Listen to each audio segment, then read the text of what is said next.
आगे की क्लास के अंदर, आज की क्लास में हम बेसिकली जो डिस्कशन करने वाले हैं वो हम बेसिकली हमारे पास में जो वेब ब्राउजर होता है, वेब सर्वर होता है, यूआरएल जो होता है, उसके अलावा जो हमारे पास में मेल के लिए जो प्रोटोकॉल होते हैं, उन सभी प्रोटोकॉल्स के बारे में हम डिस्कशन करने वाले हैं।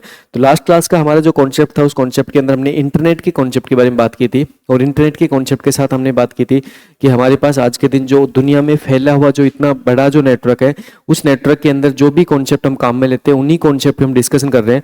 और अगर आपके आईसीटी पोर्शन की बात करें तो आईसीटी में आपके बेसिकली जो अभी जो पार्ट जो बचा हुआ है, उस पार्ट्स में आपका एक सिक्योरिटी के रिलेटेड एक पार्ट और बचा हुआ है। बाकी आज हम नेटवर्क के कॉन्सेप्ट के अंदर और इंटरनेट के कॉन्सेप्ट के अंदर आज हम पार्ट को हम कंप्लीट करवा देंगे। फिर एक आपका पार्ट बचेगा, किसके अंदर एक आपका पार्ट बचेगा जिसमें कि हम सिक्योरिटी के बारे में बात करेंगे, एनक्रिप्शन के बारे में बात करेंगे, डिक्रिप्शन के बारे में बात करेंगे, और सिक्योरिटी के जो अदर जो कॉन्सेप्ट है उनके बारे में डिस्कशन करेंगे। ठीक है, अब लास्ट क्लास की अगर हम डिस्कशन करें तो वो छोटा सा पॉइंट एक बार समझना कि लास्ट क्लास तक हमने किस कॉन्सेप्ट को हमने डिस्कशन किया था। तो वो पॉइंट्स भी एक बार आपको बता देता हूँ कि लास्ट क्लास में हमने बेसिकली बात की थी, हमने स्टार्ट किया था किसके बारे में, इंटरनेट के कॉन्सेप्ट के बारे में स्टार्ट किया था।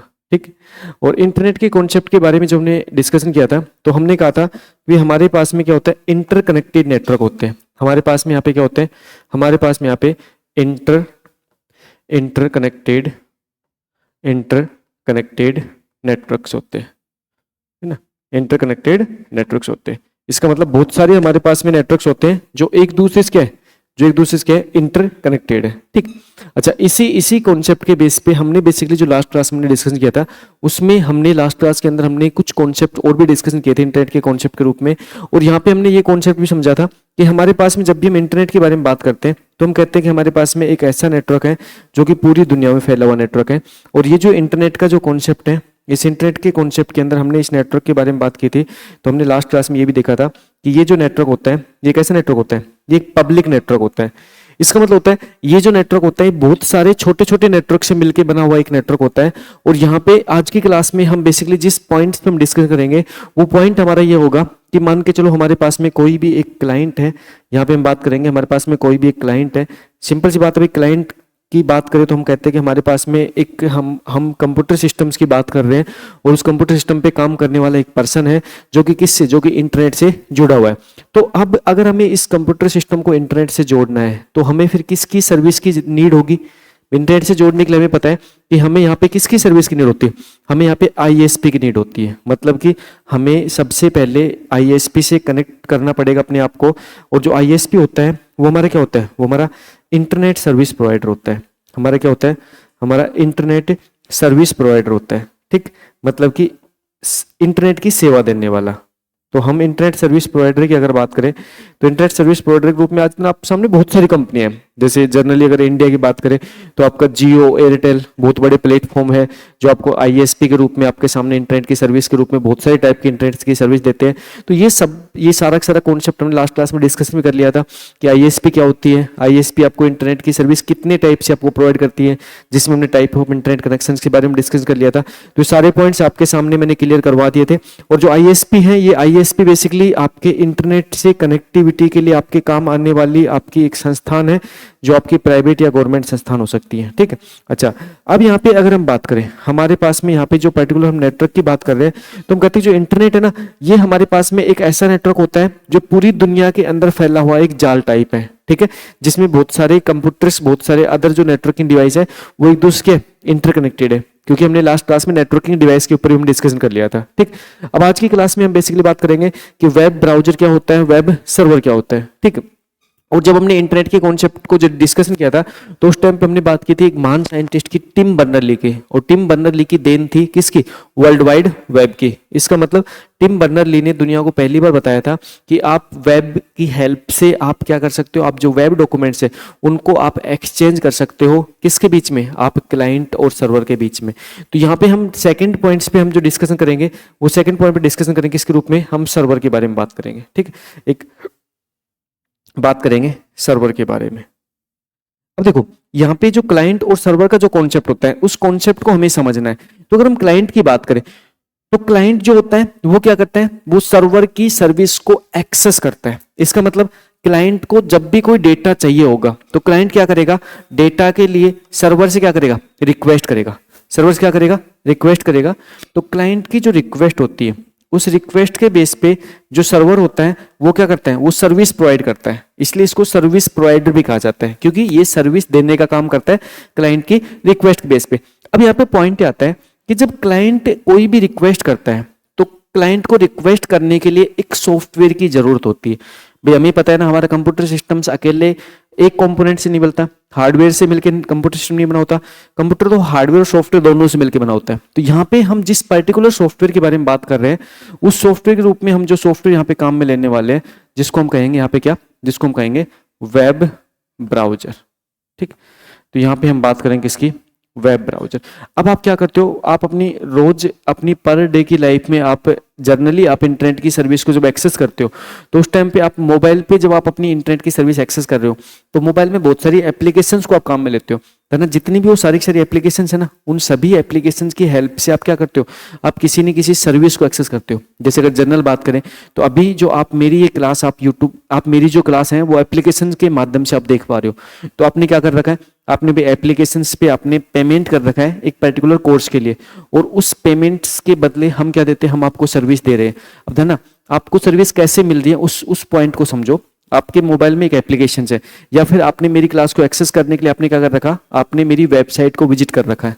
ठीक है, तो मेरी जो वेबसाइट है या फिर आपके मोबाइल पे जो एप्लीकेशन है उसके माध्यम से जब आप मेरी क्लास देख रहे हो तो आप क्या कर रहे हो, आप इंटरनेट से ऑलरेडी कनेक्टेड हो, और जब इंटरनेट से कनेक्ट हो तो आप उस पर्टिकुलर सर्वर से कनेक्ट हो जिस सर्वर से डेटा कंटिन्यू आप तक पहुंच रहा है। तो जब मेरी जो क्लास है, जो अभी मेरी क्लास लाइव चल रही है, तो मैं क्या कर रहा हूं, मैं डेटा को कंटिन्यूसली सर्वर पे भेज रहा हूं, है ना। डेटा को अगर मैं कंटिन्यूस सर्वर पे भेज रहा हूं तो इस कॉन्सेप्ट कहते हैं अपलोडिंग, है ना। ये छोटे छोटे कॉन्सेप्ट आपको ध्यान रखने, इसके बेस पे एग्जाम में क्वेश्चन भी बहुत अच्छे लोग बनते हैं। तो अगर आप सर्वर पे कोई भी डेटा भेज रहे हो तो वो आपका क्या होता है, अपलोडिंग कहलाता है। ठीक है, अब देखो जिस पर्टिकुलर सर्वर पे मैं डेटा भेज रहा हूं तो वो डेटा मैं यहां से अपलोड कर रहा हूं, उस पर्टिकुलर डेटा को ही आप क्या कर रहे हो, उसी सर्वर से आप क्या कर रहे हो, एक्सेस कर रहे हो। तो आप तक डेटा जो पहुंच रहा है, तो लाइव क्लास का डेटा जो पहुंचता है वो लाइव स्ट्रीमिंग के माध्यम से पहुंचता है, और बाद में रिकॉर्डेड क्लास का डेटा जो आप एक्सेस करते हो वो क्या है, वो स्टोर्ड स्ट्रीमिंग है। मतलब आप क्या कर रहे हो, आप डेटा को एक्सेस कर रहे हो, और इसी कॉन्सेप्ट से आप मेरी क्लास को क्या कर पा रहे हो, देख पा रहे हो। लेकिन हाँ, अगर आपने क्लास को देखने के लिए अगर आपने वेब ब्राउजर ओपन कर रखा है तो वेब ब्राउजर के अंदर यहाँ पे एक यूआरएल बार होता है। क्या होता है, यूआरएल बार होता है। ठीक है, इस यूआरएल बार के अंदर आप क्या करते हो, आप एड्रेस टाइप करते हो। अब ये सारे कॉन्सेप्ट हम समझेंगे कि आपका जो वेब ब्राउजर होता क्या है। तो वेब ब्राउजर क्या होता है, एक एप्लीकेशन सॉफ्टवेयर होता है। इस एप्लीकेशन सॉफ्टवेयर की सहायता से हम क्या करते हैं, हम वेब की सर्विस को एक्सेस करते हैं। ये सारे के सारे पॉइंट्स हमें क्या करने हैं, हमें सारे पॉइंट अंडरस्टैंड करने हैं। ठीक, तो सबसे पहले हम डिस्कशन करेंगे इसके बारे में, वेब ब्राउजर के बारे में बात करेंगे कि व्हाट इज वेब ब्राउजर। तो देखो वेब ब्राउजर के बारे में बात करें तो web browser is an application software, है ना। ये अच्छा पॉइंट है। वेब ब्राउजर आपका किस टाइप सॉफ्टवेयर होता है, एक एप्लीकेशन सॉफ्टवेयर होता है, क्योंकि सॉफ्टवेयर ग्रुप में आपको पता है ना सिस्टम सॉफ्टवेयर भी होते हैं। ठीक है, तो ये क्या है, ये एक application software use to access retrieve and view information, access retrieve and view information on the world wide web. इसका मतलब जो वेब पे जो इंफॉर्मेशन मौजूद है, वर्ल्ड वाइड वेब पे जो इंफॉर्मेशन मौजूद है, उन इंफॉर्मेशन को देखने के लिए, रिट्राइव करने के लिए हम क्या करते हैं, हम वेब ब्राउजर को काम में लेते हैं। ठीक है, तो वेब ब्राउजर एक एप्लीकेशन सॉफ्टवेयर जिसका उपयोग वर्ल्ड वाइड वेब पर मौजूद जानकारी को एक्सेस, प्राप्त और देखने के लिए किया जाता है। जैसे अगर जनरल बात करें तो जनरल आपके सामने जो वेब ब्राउजर के रूप में जो वेब ब्राउजर का एग्जांपल है, उसमें सबसे ज्यादा जिस वेब ब्राउजर को काम में लेते हो कौन सा है, गूगल का क्रोम हो गया, फिर इसके अलावा मोजिला फायरफॉक्स हो गया, फिर माइक्रोसॉफ्ट का एज हो गया, फिर सफारी हो गया, फिर ओपेरा हो गया, है ना। ये वेब ब्राउजर के एग्जाम्पल है। ठीक है, तो आपके लिए ये भी इंपॉर्टेंट क्वेश्चन बनता है। अगर वेब ब्राउजर की बात करें तो आपके लिए वेब ब्राउजर में ये भी बहुत इंपॉर्टेंट क्वेश्चन बनता है कि इनमें से कौन सा वेब ब्राउजर है या इनमें से कौन सा वेब ब्राउजर नहीं है। क्योंकि आपके लेवल का जो एग्जाम है ना, उसमें आईसीटी के क्वेश्चंस में इस टाइप के क्वेश्चन आपके बहुत ज्यादा पूछे जाते हैं। या तो आपको वेब ब्राउजर में क्या पूछ लेते हैं, इनमें से कौन सा वेब ब्राउजर है और नहीं है।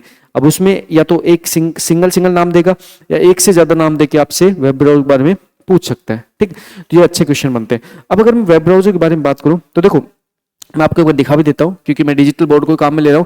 तो आपके सामने यहाँ पे जो दिखाई दे रहा है गूगल क्रोम आपका वेब ब्राउजर है। मैंने गूगल क्रोम को क्या किया, डबल क्लिक करके ओपन कर लिया। अब इस वेब ब्राउजर के जो सामने वेब ब्राउजर जो आपको दिखाई दे रहा है, ये सारा का सारा फीचर्स के बारे में आपको क्या करना है, स्टडी करना है। जैसे यहाँ पे क्या होते हैं, यहाँ पे यूआरएल बार है ना, ये यूआरएल बार है, ठीक है। फिर ये क्या है, ये टैब होते हैं, ठीक है, अलग डिफरेंट डिफरेंट टैब होते हैं। फिर इसके फंक्शन की बात करें, देखो ये आपके ब्राउजर क्या होते हैं, फंक्शन होते हैं। जैसे न्यू टैब के लिए आपकी कंट्रोल टी होता है शॉर्टकट की, आपको अगर न्यू विंडो ओपन करनी है तो कंट्रोल एन होता है। आपको इनकॉग्निटो मोड में, अगर आपको इनकॉग्निटो मोड मतलब प्राइवेट ब्राउजिंग होती है, तो इनकॉग्निटो मोड को ओपन करने के लिए कंट्रोल शिफ्ट एन प्रेस करना होता है, ठीक है। फिर इसी टाइप से आपके हिस्ट्री के लिए, डाउनलोड के लिए, बुकमार्क के लिए, ठीक है, ये आपके एक्सटेंशन क्या होता है, ये सारे के सारे फीचर्स के बारे में आपको पता होना चाहिए कि वेब ब्राउजर के अंदर आपके कौन कौन से फीचर्स मौजूद होते हैं। इन सभी फीचर्स के बारे में क्या करेंगे, हम डिस्कस करेंगे। और जो मैंने आपके सामने मैंने जो डिस्प्ले कर रखा है, ये बेसिकली क्या है, ये एक वेब ब्राउजर ही है, ठीक। अब पॉइंट समझो, देखो नेक्स्ट हम बात करेंगे कि हमारे पास जो वेब ब्राउजर के हमारे पास मेन कंपोनेंट्स कौन कौन से होते हैं, मेन पार्ट कौन कौन से होते हैं। तो अभी जो मैंने आपको दिखाया था, तो वेब ब्राउजर के मेन कंपोनेंट्स रूप में हम बात करेंगे एड्रेस बार के बारे में, है ना। एड्रेस बार के बारे में अगर बात करें तो एड्रेस बार क्या होता है, use to type website URL. इसका मतलब होता है कि आप किसी वेबसाइट के यूआरएल को टाइप करने के लिए किसकी बात करते हो, आप एड्रेस बार की बात करते हो, ठीक है। तो एड्रेस बार में हम क्या करेंगे, हम किसी वेबसाइट का यूआरएल टाइप करेंगे, ठीक है। अच्छा, उसके बाद नेक्स्ट हमारे पास होता है सर्च बार, ठीक है। सर्च बार की बात करें तो हम कहते हैं use to search information directly. आप यूआरएल टाइप ना करके आप क्या कर सकते हो, आप इंफॉर्मेशन को डायरेक्टली सर्च कर सकते हो, ठीक। पूरा यूआरएल टाइप ना करके आप सिर्फ और सिर्फ आप कुछ कीवर्ड्स टाइप करोगे जिससे आपका पूरी इंफॉर्मेशन आ जाएगी, ठीक है। फिर टैब होते हैं, डिफरेंट टैब होते हैं। तो टैब का मतलब होता है allow opening multiple web page at once. आप एक ही बार में बहुत सारे वेब पेज क्या कर सकते हो, ओपन कर सकते हो, ठीक है। फिर उसके बाद कहते हैं नेविगेशंस बटन होते हैं। नेविगेशन बटन की बात करें तो नेविगेशन बटन के रूप में हमारे पास 3 बटन होते हैं, एक होता है बैक, एक होता है फॉरवर्ड, एक होता है क्या, रिफ्रेश या रीलोड बटन। तो मैं इनके बारे में आपको बता देता हूँ, address bar, search bar, tab और नेविगेशन बटन के बारे में आपको बताता हूँ वेब ब्राउजर के अंदर, ठीक है। तो देखो ये आपके सामने जो वेब ब्राउजर है, इस वेब ब्राउजर में सबसे पहले हम बात करेंगे इसकी एड्रेस बार के बारे में। देखो ये जो एड्रेस बार है, इस एड्रेस बार में जो टाइप कर रहा हूँ, पॉइंट समझना, एड्रेस बार में यहाँ पे देखो एड्रेस बार में कंप्लीट यूआरएल टाइप कर रहा हूँ। ये यूआरएल नहीं, कंप्लीट यूआरएल है, computec.classx.co.in। ये आपका पूरा यूआरएल कंप्लीट यूआरएल है। इस जब यूआरएल को मैं टाइप करता हूँ और इस यूआरएल को मैं एंटर करता हूँ, तो आपके सामने यहाँ पे जो पर्टिकुलर पेज जो लोड हो रहा है, इसका मतलब है कि मैंने क्या किया, मैंने एक वेब पेज को एक्सेस करने की कोशिश की है इस पर्टिकुलर यूआरएल से, है ना। अब यूआरएल क्या होता है इसके बारे में हम समझेंगे, थोड़ा सा रुको, इसी क्लास में आपको यूआरएल के बारे में बताऊंगा। अब जब इस पर्टिकुलर यूआरएल को आपने एंटर किया है, तो ये एंटर कहाँ पे किया है, यूआरएल बार में एंटर किया है, ठीक है। ये यूआरएल बार होती है। अच्छा, इस यूआरएल में कौन कौन से पार्ट होते हैं, जैसे यूआरएल में प्रोटोकॉल होता है, डोमेन होता है, सब डोमेन्स होते हैं, ये सब पॉइंट्स के बारे में डिस्कस करेंगे जब हम यूआरएल स्टडी करेंगे। लेकिन आपको ध्यान रखना है कि यूआरएल में आप क्या टाइप कर सकते हो, आप एड्रेस टाइप कर सकते हो, ठीक है। अच्छा, उसके अलावा बात करें, अगर यूआरएल की बात करें तो इसमें हम यूआरएल में एड्रेस टाइप ना करके हमने डायरेक्टली क्या दिया, हमने जैसे कॉम्प्यूटेक लिख दिया ना, हमने कॉम्प्यूटेक लिख दिया, और कॉम्प्यूटेक लिख के हम क्या कर रहे हैं, हम कॉम्प्यूटेक लिख के आगे हम कुछ नहीं लिख रहे ना, कॉम्प्यूटेक लिख के हम सर्च कर रहे हैं। तो देखो अब कॉम्प्यूटेक लिख के हम सर्च करें तो सर्च बार के रूप में भी काम आ रहा है। ये किस रूप में काम आ रहा है, ये आपके सर्च बार के रूप में भी आपके क्या हो रहा है, काम आ रहा है, ठीक है। आप सर्च बार रूप में भी आप काम ले सकते हो। तो देखो कंप्यूटर लिखने के बाद में आपको सर्च बार के रूप में आपको क्या सर्च होके आ गया, तो आप यहाँ कंप्यूटर को आप ओपन करोगे तो वही वेबसाइट आपके सामने वो ओपन होकर आ गई, ठीक है। तो आप क्या कर सकते हो, आप यूआरएल के अंदर आप यूआरएल टाइप कर सकते हो एड्रेस बार के अंदर, या फिर आप सर्च बार के अंदर आप क्या कर सकते हो, इसी बार को बेसिकली सर्च बार और यूआरएल बार इसलिए कहा जाता है कि दोनों का काम एक साथ कर देती है, ठीक है। उसके बाद में नेक्स्ट अगर बात करें तो टैब है। देखो एक टैब के ऊपर मैंने क्या कर दिया, कंप्यूटर ओपन कर दिया। अब दूसरे टैब के ऊपर मैंने कोई भी दूसरी वेबसाइट ओपन कर दी, जिसमें किसको ओपन कर दिया, जिसमें आरपीएससी को ओपन कर दिया ना, आरपीएससी को मैंने यहाँ पे दूसरे टैब ओपन कर दिया, ठीक है। तो मल्टीपल वेब एप्लीकेशंस को एक्सेस करने के लिए आप क्या कर सकते हो, टैब को काम में लेते हो, ठीक। ये आपके सामने क्या है, टैब है, ठीक। अच्छा, नेविगेशन बार के रूप में देखो, नेविगेशन बार के रूप में आपके सामने 3 है। इस देखो ये बैक है, पीछे जाने के लिए, फॉरवर्ड है, आगे आने के लिए, ये रीलोड है, ये क्या है, रीलोड है। तो ये आपके सामने 3 बटन जो दिखाई दे रहे हैं ना, बैक, फॉरवर्ड और रीलोड, ये क्या होते हैं, ये आपके सामने यहाँ पे जो लिख रखा है मैंने, ये आपके नेविगेशन बटन होते हैं, ठीक है। तो आपको address bar, search bar, tab, navigation button के बारे में पता लग गया। नेविगेशन बटन में कौन कौन से बटन होते हैं, बैक का होता है, फॉरवर्ड का होता है, रिफ्रेश या रीलोड का होता है, ठीक है। ये पॉइंट आपको ध्यान रखना है, ठीक। नेक्स्ट पॉइंट बात करें तो एक होता है बुकमार्क। क्या होता है बुकमार्क, मतलब होता है save web page for quick feature access. आप क्या करते हो, आप वेब पेज को सेव कर सकते हो जिससे कि उस पर्टिकुलर वेब पेज को आप क्या कर सको, फ्यूचर में आप जल्दी एक्सेस कर सको, ठीक है। उसके बाद हिस्ट्री होती है, हिस्ट्री का मतलब होता है show list of previous visit web page. आपके प्रीवियसली आपने जो जो वेब पेज विजिट किया है उन सब की क्या होती है यहाँ पे हिस्ट्री होती है। फिर होता है एक्सटेंस होता है। एक्सटेंस मतलब होता है add extra pictures to the browser. आप ब्राउजर में कोई भी अगर एक्स्ट्रा पिक्चर्स ऐड करना चाहते हो तो किसके माध्यम से होते हैं, वो एक्सटेंशन के माध्यम से होते हैं, बता ना। यहाँ पे अगर इनके बारे में बात करें तो देखो आपके सामने अगर बुक मार्क के बारे में बात करें तो मान चलो कॉम्प्यूटेक है। अब कॉम्प्यूटेक को हम क्या कर सकते हैं, बुक मार्क कर सकते हैं। आप यहाँ पे क्या करो, आप किस में जाओ, आप यहाँ पे बुक मार्क में जाओ, है ना, बुक मार्क में जाओ और यहाँ पे बुक मार्क कर दीजिए। बुक मार्क इसको बुक मार्क किस करो, कॉम्प्यूटेक के नाम से कर दो, ठीक है। अब जैसे आप बुक मार्क करते हो ना तो इसमें बेनिफिट ये मिलता है कि मान चलो आपने इसको क्या कर दिया, क्लोज कर दिया, और आप इसको दोबारा से अगर ओपन करना चाहते हो, देखो आपने क्लोज कर दिया, आपने एक बार क्लोज कर दिया, वेब ब्राउजर पर ओपन कर दिए। अब देखो दोबारा से आप ओपन करना चाहते हो तो देखो यहाँ पे आप बुक मार्क जाके और आप इसको डायरेक्टली आप क्या कर सकते हो, इसको विजिट कर सकते हो, है ना। बुक मार्क में गए आप, यहाँ पे आपके सामने क्या था, आपके सामने यहाँ पे बुक मार्क आया, ऑल बुक मार्क पे, और बुक मार्क किया जाने के बाद आपने डायरेक्टली क्या कर दिया, इसको वापस से विजिट कर दिया, ठीक है।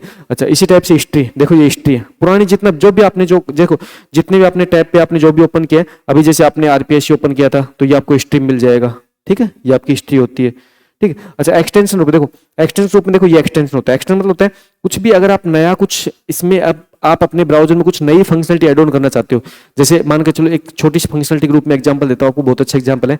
अमेजोन पे आप कोई भी प्रोडक्ट सर्च करते हो, अभी चाहते हो कि ये जो पर्टिकुलर प्रोडक्ट है ना, इस पर्टिकुलर प्रोडक्ट को मैं ये देखना चाहता हूँ सबसे कम प्राइस में प्रोडक्ट कब अवेलेबल हुआ था, तो आपके पास में बहुत सारे ऐसे छोटे छोटे सॉफ्टवेयर आते हैं जिसको हम एड ऑन कहते हैं, एक्सटेंड कहते हैं। उनको आप अगर एक्सटेंशन में ऐड कर दोगे तो वो आपको पुरानी पिछली पूरी जो अमेजोन के ऊपर जो प्रोडक्ट है ना, उस पर्टिकुलर प्रोडक्ट की पूरी हिस्ट्री आपको दिखा देंगे कि कब इस प्रोडक्ट की जो प्राइस थी वो लोवेस्ट थी, ठीक है। तो इस टाइप से आप बुक मार्क के रूप में आप क्या कर सकते हो, पिक्चर्स को काम में ले सकते हो। तो ये सारे पिक्चर्स आपके किसके, ये सारे आपके जो पिक्चर्स हैं ये आप किसके हैं, ये आपके बेसिकली वेब ब्राउजर के हैं, ठीक है। तो सारे पॉइंट्स आपको ध्यान रखना है, ओके। अच्छा फिर नेक्स्ट बात करते हैं कि इंपोर्टेंट वेब ब्राउजर, इसका मतलब इंपोर्टेंट वेब ब्राउजर का हम नाम और उसकी कंपनी का नाम अगर रिक्वायर्ड है तो हमें याद करना है, ठीक है। इंपोर्टेंट वेब ब्राउजर रूप में हमारे पास एक वेब ब्राउजर है जो सबसे इंपॉर्टेंट है, कौन सा, गूगल क्रोम, और ये कौन सी कंपनी का है, ये गूगल का ही है। फिर नेक्स्ट वेब ब्राउजर को हम बात करेंगे मोजिला फायरफॉक्स, ये बेसिकली मोजिला फाउंडेशन का है, ठीक, कंपनी है। अच्छा फिर बात करेंगे माइक्रोसॉफ्ट एज, है ना। माइक्रोसॉफ्ट एज जो है वो आपका माइक्रोसॉफ्ट कंपनी का डिफॉल्ट वेब ब्राउजर है, किसका, जो विंडोज जो ऑपरेटिंग सिस्टम आता है माइक्रोसॉफ्ट का, उस विंडोज ऑपरेटिंग सिस्टम के साथ ये क्या है, ये आपका बाय डिफॉल्ट इनबिल्ट एक वेब ब्राउजर है जो आपके मिलता है, मतलब ना। विंडोज जो है ना, विंडोज में पहले जो आपका ब्राउजर आता था वो इंटरनेट एक्सप्लोरर आता था, ठीक है, तो ध्यान रखना। रीनेम इसका माइक्रोसॉफ्ट एज कर दिया गया, इससे पहले इसका नाम था इंटरनेट एक्सप्लोरर, ठीक है। अच्छा उसके अलावा सफारी, भाई आपको ध्यान रखना है, एप्पल जो कंपनी है, एप्पल कंपनी का ये एप्पल के जो लैपटॉप आते हैं, एप्पल के जो भी आपके एप्पल के लैपटॉप है, डेस्कटॉप है, उनके लिए जो आपका डिफॉल्ट वेब ब्राउजर है वो कौन सा है, सफारी है, ठीक है। अच्छा उसके अलावा ओपेरा जो वेब ब्राउजर है वो ओपेरा सॉफ्टवेयर का, ओपेरा कंपनी का ये।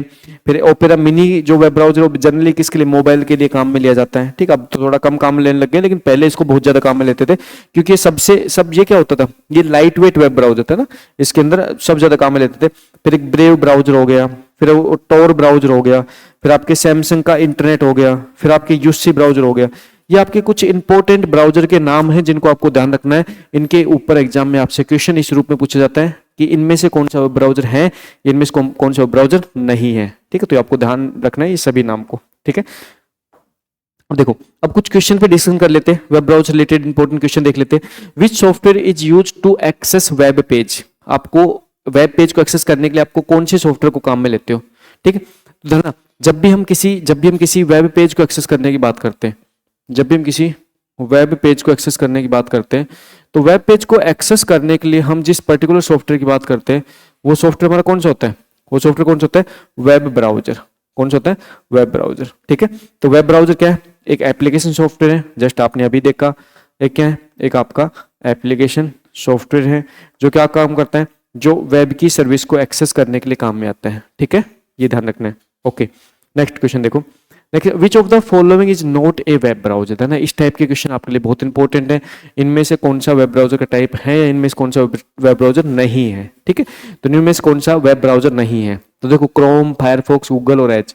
यहाँ पे अगर बात करें तो क्रोम तो वेब ब्राउजर होता है, फायरफॉक्स भी होता है, एज भी होता है, ठीक। कौन सा नहीं होता है, गूगल नहीं होता है। गूगल की बात करें तो गूगल भी एक कंपनी भी है, और ये क्या है, ये एक सर्च इंजन है, ये एक सर्च इंजन है, ठीक है, एक सर्च इंजन है, ये पॉइंट रखना। ना सर्च इंजन बेसिकली काम क्या करते हैं, सर्च इंजन आपकी हेल्प करते हैं कि जब भी आप कोई भी पर्टिकुलर कीवर्ड्स की हेल्प से अगर कुछ सर्च करना चाहते हो, है ना, आज के दिन तो सर्च इंजन आपको अकेले कीवर्ड्स की हेल्प से नहीं, आपको आप इमेज भी अगर उस पर अपलोड कर देते हो तब भी आपको रिजल्ट सर्च करके दे देते हैं, क्योंकि आज के दिन आपके जो सर्च इंजन है ना वही वो आपके एआई एनेबल हो चुके हैं, ठीक है। तो आप डिफरेंट डिफरेंट इनपुट देख के और यहाँ पे क्या करते हो, आप सर्च करते हो सर्च इंजन की हेल्प से, ठीक है। ये सारे पॉइंट्स बेसिक बेसिक पॉइंट ध्यान रखना है। फिर नेक्स्ट बात करते हैं, which among the following is the default browser in Windows OS. बताओ भाई, विंडोज ऑपरेटिंग सिस्टम के साथ डिफॉल्ट ब्राउजर आपका कौन सा होता है, एक बार आंसर दीजिए। विंडोज ओएस के साथ डिफॉल्ट ब्राउजर कौन सा होता है, क्रोम, फायरफॉक्स, एज या ओपेरा। तो विंडोज के साथ कौन सा होता है, एज, है ना। जो आपका विंडोज ऑपरेटिंग सिस्टम होता है उसके साथ एज होता है। और एज की बात करें तो माइक्रोसॉफ्ट जो विंडो आती है, माइक्रोसॉफ्ट कंपनी की जो विंडोज जो ओएस आता है, विंडोज जो ओएस आता है उसका डिफॉल्ट वेब ब्राउजर है, ठीक है, ये पॉइंट ध्यान रखना है। नेक्स्ट क्वेश्चन की बात करें, safari browser is default, safari browser is developed by which company. जो सफारी ब्राउजर है वो कौन सी कंपनी के द्वारा डेवलप किया हुआ है, माइक्रोसॉफ्ट के द्वारा, एप्पल के द्वारा, गूगल के द्वारा या मोजिला के द्वारा। बताओ भैया आंसर दो, किस कौन सी कंपनी के द्वारा, माइक्रोसॉफ्ट, एप्पल, गूगल या फिर मोजिला। सफारी किसका है, सफारी है एप्पल का, किसका है, एप्पल कंपनी का ब्राउजर है कौन सा, सफारी, ठीक है। नेक्स्ट बात करते हैं, देखो incognito mode, then incognito mode की बात करें तो इनकॉग्निटो मोड बेसिकली हम किसके लिए काम में लेते हैं, pictures is mainly use for. Incognito mode का मतलब होता है कि अगर आपने इनकॉग्निटो मोड को ओपन करके और आपने कोई भी काम किया है ना ब्राउजर पे, तो वो जो वर्क है ना वो वर्क कहीं भी स्टोर नहीं होता, मतलब प्राइवेट ब्राउजिंग होती है। इसकी हेल्प से क्या होती है, इसकी हेल्प से प्राइवेट ब्राउजिंग होती है। आप इनकॉग्निटो मोड को ओपन करके आप कुछ भी काम करोगे तो आपका कोई भी डेटा आपका स्टोर नहीं होता है, किसके अंदर, ब्राउजर के अंदर। नॉर्मल ब्राउजर के अंदर आप कोई भी काम कर रहे हो, नॉर्मल ब्राउजिंग कर रहे हो, तो पूरा पूरा डेटा आपका क्या होता है, आपका हिस्ट्री के रूप में स्टोर हो जाता है, जबकि इनकॉग्निटो मोड में ऐसा नहीं होता है, प्राइवेट ब्राउजिंग के रूप में इसको काम में लेते हैं, ठीक है। नेक्स्ट बात कीजिए, small program extension installed in a browser, small program extension install in a browser is called.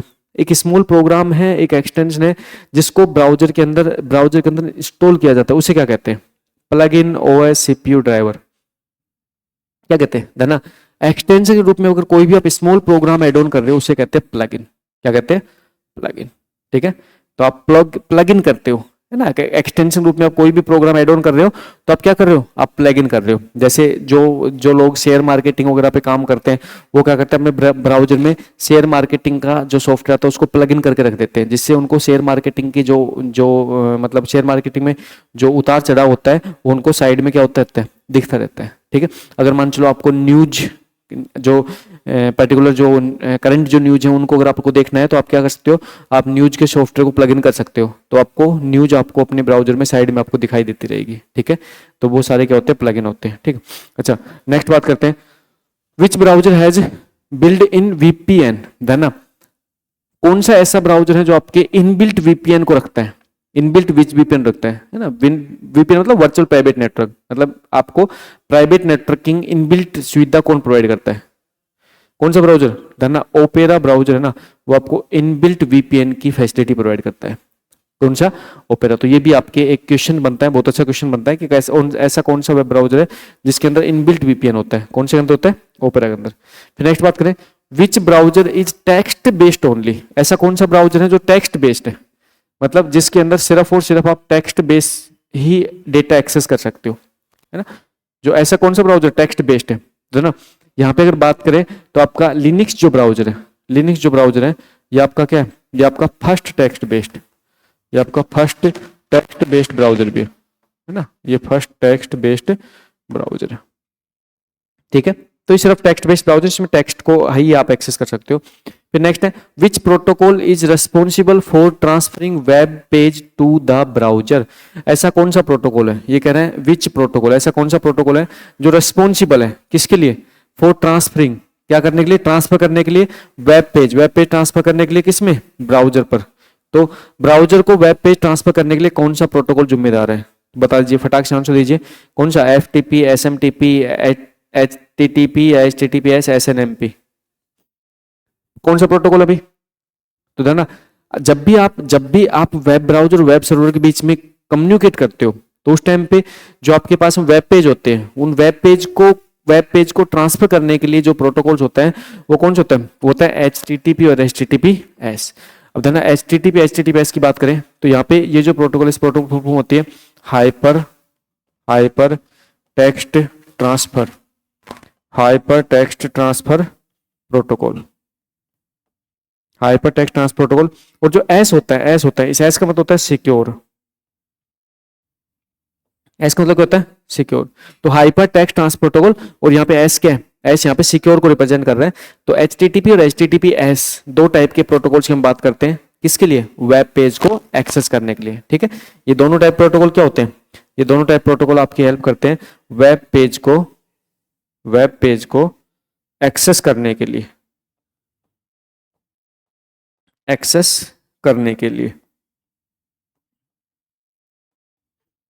ठीक है। ये पॉइंट आपको ध्यान रखना है, वेब पेज को एक्सेस करने के लिए आप दोनों पर्टिकुलर प्रोटोकॉल्स काम लेते हैं। देखो इसके अलावा जो प्रोटोकॉल जैसे FTP होता है, FTP मतलब होता है फाइल ट्रांसफर प्रोटोकॉल, इसका मतलब होता है फाइल ट्रांसफर प्रोटोकॉल, ठीक है। तो इंटरनेट पर जब भी आपको फाइल्स को ट्रांसफर करना होता है, क्लाइंट सर्वर भी जब भी आपको फाइल ट्रांसफर करना होता है, तो आप इस पर्टिकुलर प्रोटोकॉल्स को हेल्प लेते हो। SMTP होता है सिंपल मेल ट्रांसफर प्रोटोकॉल, यहाँ होता है सिंपल मेल ट्रांसफर प्रोटोकॉल, ठीक।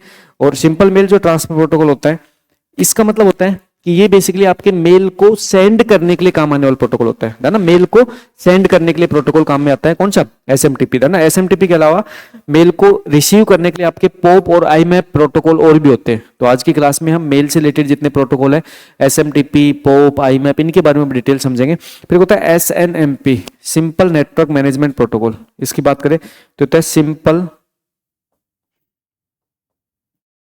Network management protocol. तो एटलीस्ट आप इन सभी प्रोटोकॉल्स की फुल फॉर्म अच्छे ध्यान रख लेना, क्योंकि आपके जो पर्टिकुलर सिलेबस है उसमें साफ साफ मेंशन की हुई है ना। आपको सभी फुल फॉर्म को आपको ध्यान रखना है, आपके सिलेबस के अंदर आपके टॉपिक भी मेंशन किया हुआ है, ठीक है, ICT में, कि आपको फुल फॉर्म भी आपको याद करनी है। तो आपको ये पर्टिकुलर क्वेश्चन था, इस क्वेश्चन का आंसर क्या है? HTTPS, ठीक। फिर बात करते हैं व्हाट डज HTTPS। यहाँ पे HTTPS जो है वो एंश्योर ड्यूरिंग डेटा ट्रांसफर इन ब्राउजर। ये जो HTTPS है ये क्या एंश्योर करता है, मतलब ब्राउजर में HTTPS डेटा ट्रांसफर के दौरान क्या सुनिश्चित करता है, ठीक है। तो ना यहाँ पे जो हम S काम में लेते हैं, इसका मतलब होता है सिक्योर, और सिक्योरिटी के लिए यहाँ पे बेसिकली जो पर्टिकुलर प्रोटोकॉल्स काम में लेता है HTTPS, जो सिक्योरिटी के लिए प्रोटोकॉल काम में लेता है वो होता है SSL और कौन सा? TLS, ठीक है। तो सिक्योर सॉकेट लेयर है ना, SSL की जो फुल फॉर्म होती है वो होती है सिक्योर सॉकेट लेयर, और जो TLS होता है, TLS की जो फुल फॉर्म होती है वो होती है ट्रांसपोर्ट लेयर सिक्योरिटी।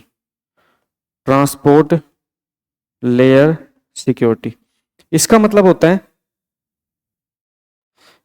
ये होता है कि आपके पास में जो प्रोटोकॉल है ना, कौन सा? HTTPS, ये प्रोटोकॉल अपने अंदर इनबिल्ट सिक्योरिटी प्रोटोकॉल भी रखता है, ठीक है, अपने अंदर इनबिल्ट सिक्योरिटी प्रोटोकॉल भी रखता है। और उस सिक्योरिटी प्रोटोकॉल्स की सहायता से हम यह सुनिश्चित करते हैं कि क्लाइंट और सर्वर के बीच में जो भी हम डेटा एक्सचेंज कर रहे हैं वो डेटा हम सिक्योर वे में एक्सचेंज कर रहे हैं। इसका मतलब हमारे पास में जो फैसिलिटी होती है वो कौन सी होती है? वो एक तो एनक्रिप्शन की फैसिलिटी होती है, ऑथेंटिसिटी। इसका मतलब क्लाइंट सर्वर के बीच में जो डेटा एक्सचेंज किया जा रहा है उस डेटा को हमने क्या किया? उस डेटा को हमने एनक्रिप्टेड किया हुआ है, और साथ में हमने यहाँ पे जो पर्टिकुलर जो पर्सन जो वेब पेज को एक्सेस कर रहा है उसको हमने ऑथेंटिकेट भी कर लिया है। तो ये जो प्रोटोकॉल है ना, ये ऑथेंटिसिटी, एनक्रिप्शंस के लिए, इनके लिए क्या करता है? आपकी हेल्प करता है। क्यों? क्योंकि इस प्रोटोकॉल के अंदर इनबिल्ट आपके SSL और TLS नाम के सिक्योरिटी प्रोटोकॉल्स क्या होते हैं? इनबिल्ट हो जाते हैं, ठीक है। ये पॉइंट आपको ध्यान रखना है सिक्योरिटी से रिलेटेड, ठीक है। नेक्स्ट बात करते हैं, which shortcut key is use to open a new tab in web browser. आपको बताना है कि आपको नए tab, open a new tab, किसी नए टैब को ओपन करने के लिए आपके ब्राउजर में शॉर्टकट की आप क्या काम में लेते हो? Ctrl+T, Ctrl+N, Ctrl+W, Ctrl+Shift+T। बताओ भाई, न्यू टैब ओपन करने के लिए, न्यू टैब ओपन करने के लिए क्या लेते हो? Ctrl+T, ठीक है। न्यू टैब के लिए क्या होता है यहाँ पे? Ctrl+T। ये पॉइंट आपको ध्यान रखना है, ठीक है। फिर which shortcut is use to bookmark a web page. देखो अगर आपको किसी वेब पेज को बुकमार्क करना है तो फिर आप कौन सी शॉर्टकट की को काम में लेते हो? आप ब्राउजर में किसी वेब पेज को बुकमार्क करना चाहते हो तो किस पर्टिकुलर शॉर्टकट की काम में लेते हो? Ctrl+B, Ctrl+D, Ctrl+J या Ctrl+N? एन तो अभी आपको एन का मतलब होता है न्यू विंडोज, है ना। अब उसके अलावा कौन सा है? बुकमार्क के लिए तो बी होना चाहिए, बी होना चाहिए। नहीं, ध्यान रखना बी नहीं होता, क्या होता है? डी होता है। देखो ये अच्छे ध्यान रख लेना कि बुकमार्क के लिए यहाँ पे बी नहीं होता, डी होता है। क्या होता है? डी होता है, ठीक है। और जो डी होता है ये क्या कहता है? ये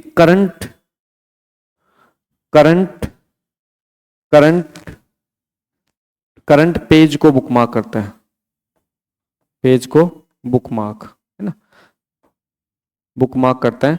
और अगर आपको ऑल करना है, ऑल बुकमार्क करना है, ऑल बुकमार्क करना है तो फिर आप किसको काम लोगे? तो आप काम लोगे Ctrl+Shift+D, ठीक, Ctrl+Shift+D, ठीक। ये दिखा भी देता हूं आपको, अगर आपको यहाँ पे ऐसे याद नहीं होता तो आपको दिखा भी देता हूँ। देखो ये एक वेब ब्राउजर है, इस वेब ब्राउजर के अंदर हम बात करेंगे किसकी? बुकमार्क की बात। देखो ये रहा आपके सामने बुकमार्क, है ना, बुकमार्क। देखो बुकमार्क के लिए बुकमार्क दिस टैब, अगर एक पर्टिकुलर टैब को बुकमार्क करना चाहते हो क्या होता है? Ctrl+D, ठीक है। करंट जो आपका टैब है उसको बुकमार्क करने के लिए Ctrl+D होता है। बुकमार्क ऑल टैब Ctrl+Shift+D, ठीक है। तो ना बुकमार्क के लिए क्या होता है? बुकमार्क के लिए यहाँ पे करंट टैब को बुकमार्क करने के लिए Ctrl+D होता है, करंट ऑल टैब को बुकमार्क करने के लिए Ctrl+Shift+D होता है। Show bookmark tab, bookmark tab को शो करने के लिए आपके पास में शॉर्टकट की होती है Ctrl+Shift+B, है ना, शो के लिए होते हैं भी Ctrl+Shift+B, ठीक। अच्छा, उसके अलावा अगर बात करें यहाँ पे, उसके अलावा हमसे बुकमार्क किसके बारे में उसके अलावा पूछा था? देखो न्यू टैब के लिए Ctrl+T होता है, ठीक है। न्यू विंडो के लिए Ctrl+N होता है, और न्यू इनकॉग्निटो विंडोज के लिए Ctrl+Shift+N होता है, ठीक है। ये आप शॉर्टकट की आप ध्यान रख लेना क्योंकि शॉर्टकट इंपॉर्टेंट है। आपको दोबारा से रिपीट करवा देता हूँ। बुकमार्क के लिए अगर करंट टैब को बुकमार्क करना चाहते हो तो Ctrl+D, सभी टैब को बुकमार्क करना चाहते हो Ctrl+Shift+D, ठीक है। बुकमार्क को देखना चाहते हो तो Ctrl+Shift+B, ठीक है। अच्छा, न्यू टैब के लिए Ctrl+T, न्यू विंडो के लिए Ctrl+N, न्यू इनकॉग्निटो विंडो के लिए Ctrl+Shift+N, ठीक है। उसके अलावा देखो हिस्ट्री के लिए Ctrl+ क्या होता है? H, हिस्ट्री के लिए Ctrl+H होता है, ठीक है। डाउनलोड के लिए Ctrl+J होता है, ठीक है। डाउनलोड के लिए Ctrl+J होता है, ठीक है। ये आपके सामने सारी चीज है, ये बुक मतलब आपके सामने ये सारे जो पॉइंट है ना, ये सारे पॉइंट आपको ध्यान रखना है। अच्छा, एक छोटा सा पॉइंट आपको ध्यान रख लेना, अच्छा इंपॉर्टेंट क्वेश्चन है कि यहाँ पे मिनिमम और मैक्सिमम आपके जूमिंग कितनी होती है ना। मिनिमम जूमिंग की बात करें तो मिनिमम जूमिंग आप कितनी होती है? आपके मिनिमम जूम होती है 25%। आप 25% से कम यहाँ पे जूम नहीं कर सकते हो मिनिमम। और मैक्सिमम जूमिंग जो होती है वो आपकी कितनी होती है? वो आपकी 4 या 5, एक बार देख लेते हैं। 500, है ना, 500%। आप मैक्सिमम जूमिंग 500% कर सकते हो और मिनिमम जूमिंग कितनी कर सकते हो? आप 25% कर सकते हो। यानी ये दोनों ही अच्छे पॉइंट है कि मिनिमम और मैक्सिमम यहाँ पे जूमिंग और जूम आउट, है ना, जूम इन और जूम आउट 25% से लेके 500% के बीच होता है। किसमें? ब्राउजर में आपको, ठीक है। ये पॉइंट आपको याद हो गए, ये सारे शॉर्टकट की याद हो गई, ठीक है। ये सारे अच्छे पॉइंट है, सारी शॉर्टकट की आपके अच्छे पॉइंट है, ये सब पॉइंट्स आपको ध्यान रखना है। अब यहाँ पे हमने वेब ब्राउजर के बारे में हमने कंप्लीट डिस्कशन कर लिया। वेब ब्राउजर के ऊपर हमने इंपॉर्टेंट जो क्वेश्चन थे वो भी हमने क्या कर लिए? चेक कर लिए। अब हम नेक्स्ट जो पॉइंट्स के बारे में बात करेंगे वो करेंगे वेब सर्वर के ऊपर, ठीक है। तो वेब सर्वर का मतलब होता है, सिंपल सी बात है कि हमारे पास में एक ऐसा कंप्यूटर होता है जो हमें सर्विस देने का काम आता है, और हमें अकेले लोग सर्विस देता, जो आपके बहुत सारे क्लाइंट्स को एक साथ सर्विस देने के लिए आपके हेल्प करता है। और वेब सर्वर के रूप में जिस कंप्यूटर को हम काम में लेते हैं उसमें हम कहते हैं पावरफुल कंप्यूटर काम में लेते हैं। और जनरली वहां पे जो कंप्यूटर के टाइप्स में जो कंप्यूटर होता है वो कौन सा होता है? वर्क स्टेशन, ठीक है। अब देखो, अब नेक्स्ट बात करेंगे वेब सर्वर के ऊपर, ठीक है। तो what is a web server? Web server क्या होता है, ठीक है। तो वेब सर्वर मतलब बात करें, web server is a computer software that store website and deliver web page to user. जो क्या करता है? वेबसाइट स्टोर करता है और डिलीवर करता है, delivers web page to user when requested through a browser using HTTPS। इसका मतलब होता है कि जो क्लाइंट होता है वो क्या करता है? वो रिक्वेस्ट करता है। क्लाइंट क्या करता है? रिक्वेस्ट करता है किसको? वेब सर्वर को। तो यहां पे हम बात कर रहे हैं किसकी? वेब सर्वर की बात कर रहे हैं। यहां पे हम बात कर रहे हैं किसकी? वेब सर्वर की, ठीक। अब देखना, वेब सर्वर के अंदर बेसिकली क्या है? आपके पास जो वेब डॉक्यूमेंट्स होते हैं वो मौजूद होते हैं। वेब डॉक्यूमेंट्स यहाँ पे आपके मौजूद होते हैं।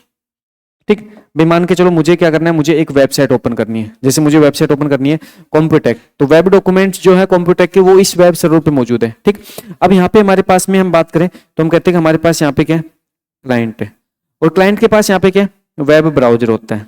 क्या होता है, वेब ब्राउजर होता है। ठीक है, और वेब ब्राउजर बात करें तो वेब ब्राउजर के अंदर हम क्या करेंगे कि यहाँ पे हम क्या करेंगे, यहाँ पे हम वेब सर्वर पे मौजूद जो वेब डॉक्यूमेंट्स हैं उनको एक्सेस करेंगे।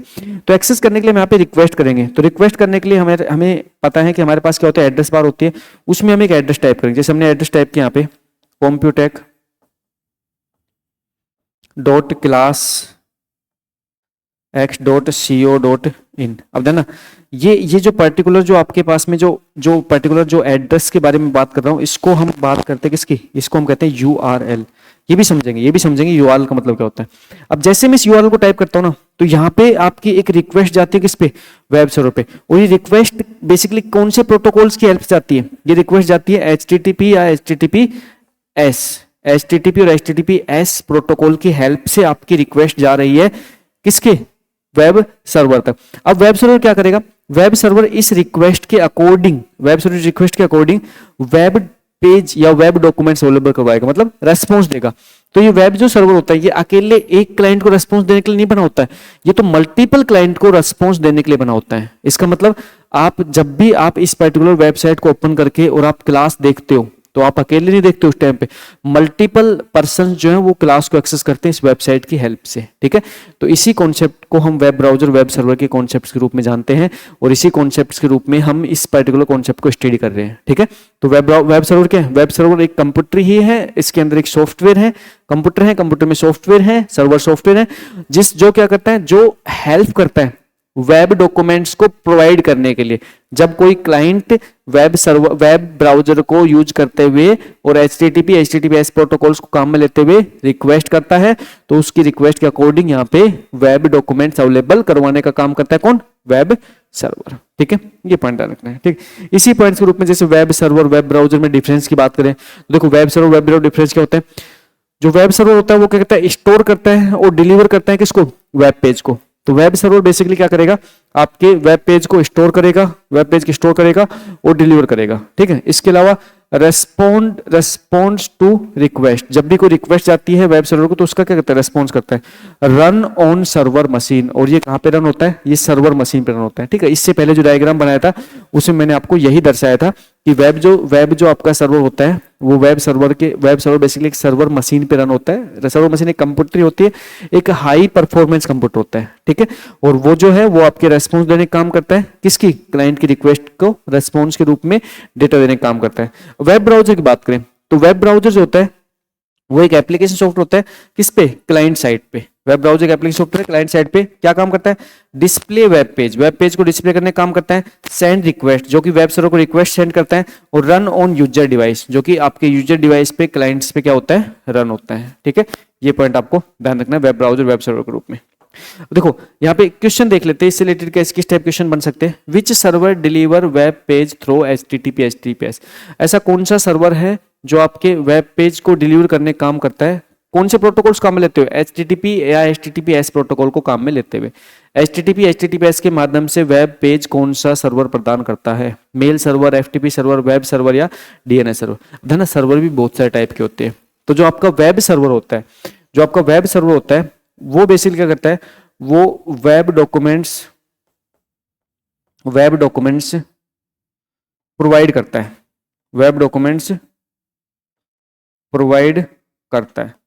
और वेब डॉक्यूमेंट्स को प्रोवाइड करने के लिए ये जिस प्रोटोकॉल्स की बात करता है वो प्रोटोकॉल्स के रूप में हम कौन कौन से प्रोटोकॉल यूज करते हैं, हम बात करते हैं HTTP, हम बात करते हैं किसकी, HTTPS की। ठीक है, HTTPS प्रोटोकॉल्स को हम काम में लेते हैं, ये आपको ध्यान रखना है। ठीक है, अदर टाइप के सर्वर इनके बारे में आपको बताऊंगा, मेल सर्वर के रूप में बताऊंगा। FTP सर्वर्स के मतलब है फाइल ट्रांसफर सर्वर्स होते हैं, वो आपके FTP सर्वर होते हैं। मेल सर्वर के रूप में आपके जो आज के दिन जो आप मेल जो आप एक्सचेंज करते हो है ना, उसके लिए आपके मेल सर्वर बने होते हैं। ठीक है, ये पॉइंट्स भी हम धीरे धीरे कर डिस्कस करेंगे। अब देखो नेक्स्ट आता है URL। अभी हम जिस पॉइंट्स के बारे में बार बार चर्चा कर रहे थे उसके बारे में समझ लेते हैं कि यूआरएल क्या होता है। तो सबसे पहले तो यूआरएल के ऊपर आपको यूआरएल की फुल फॉर्म पता होना चाहिए, पहला पॉइंट। तो यूआरएल फुल फॉर्म क्या होती है? यूआरएल फुल फॉर्म होती है uniform resource locator. Full form पता हो गया? Uniform resource locator. अच्छा, होता क्या? URL is the complete address use to access a web page on internet. URL क्या होता है?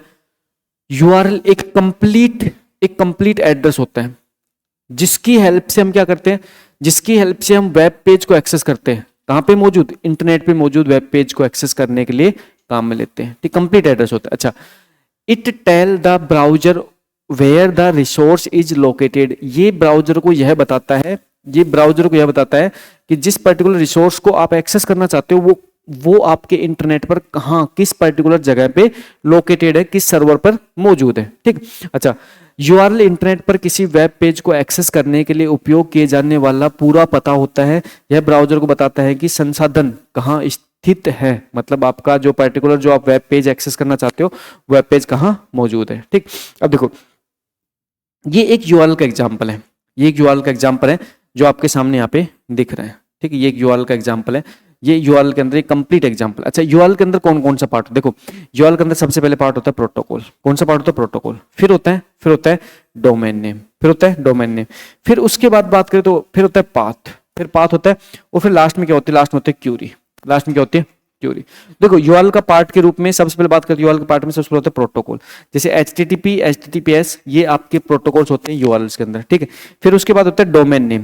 फिर डोमेन, जैसे यहाँ पे google.com, ये क्या है? Domain name.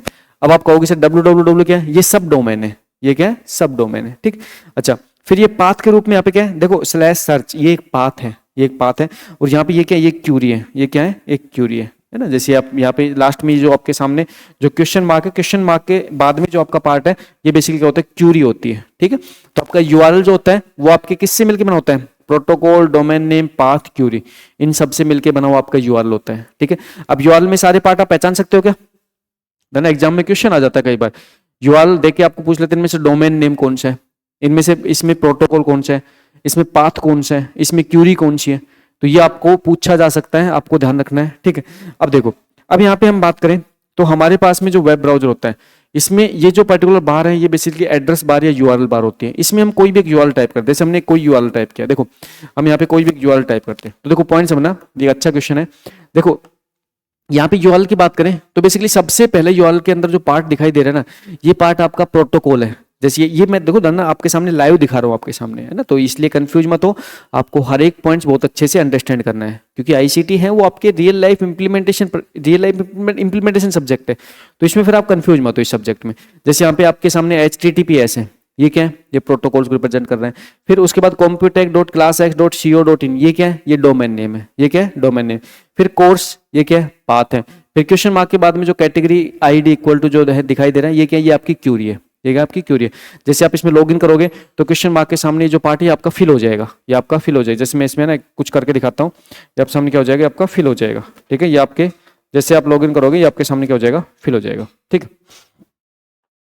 तो देखो यहाँ पे हमारा अब देखो, अब इसके अंदर जैसे हम गए, किसके अंदर गए? परचेज के अंदर गए। ठीक है, तो देखो यहाँ पे समझो, देखो यहाँ पे आपके सामने, देखो यहाँ पे आपके सामने धीरे धीरे question mark type equal to 1, ठीक है, तो ये आपके सामने फिल होने लग गया। फिर इसमें आप जो भी आप अंदर जाओगे, जैसे जनरली आप इस वेबसाइट को आप विजिट करते ही हो, आप कोर्स, आपने जो कोर्स परचेज कर रखा है इसमें आप इन कोर्स के माध्यम से आप पढ़ रहे हो, है ना। जैसे मैंने सपोज करो हिमार्स का एक कोर्स ओपन किया, देखो ये आपके सामने क्या हो रहा है? फिल होता जा रहा है। ठीक है, क्वेश्चन मार्क के बाद में आपके सामने डेटा फिल होता जा रहा है। ठीक है, तो क्यूरी के अंदर आपकी जो रिक्वेस्ट है वो रिक्वेस्ट के रूप में यहाँ पे आपके सामने यहाँ पे डेटा फिल होता जा रहा है। ठीक है, और ये पूरा क्या है? ये पूरा आपका यूआरएल होता है। ठीक है, ये पॉइंट्स आपको ध्यान रखना है। ओके, अच्छा, नेक्स्ट पॉइंट के बारे में बात करते हैं।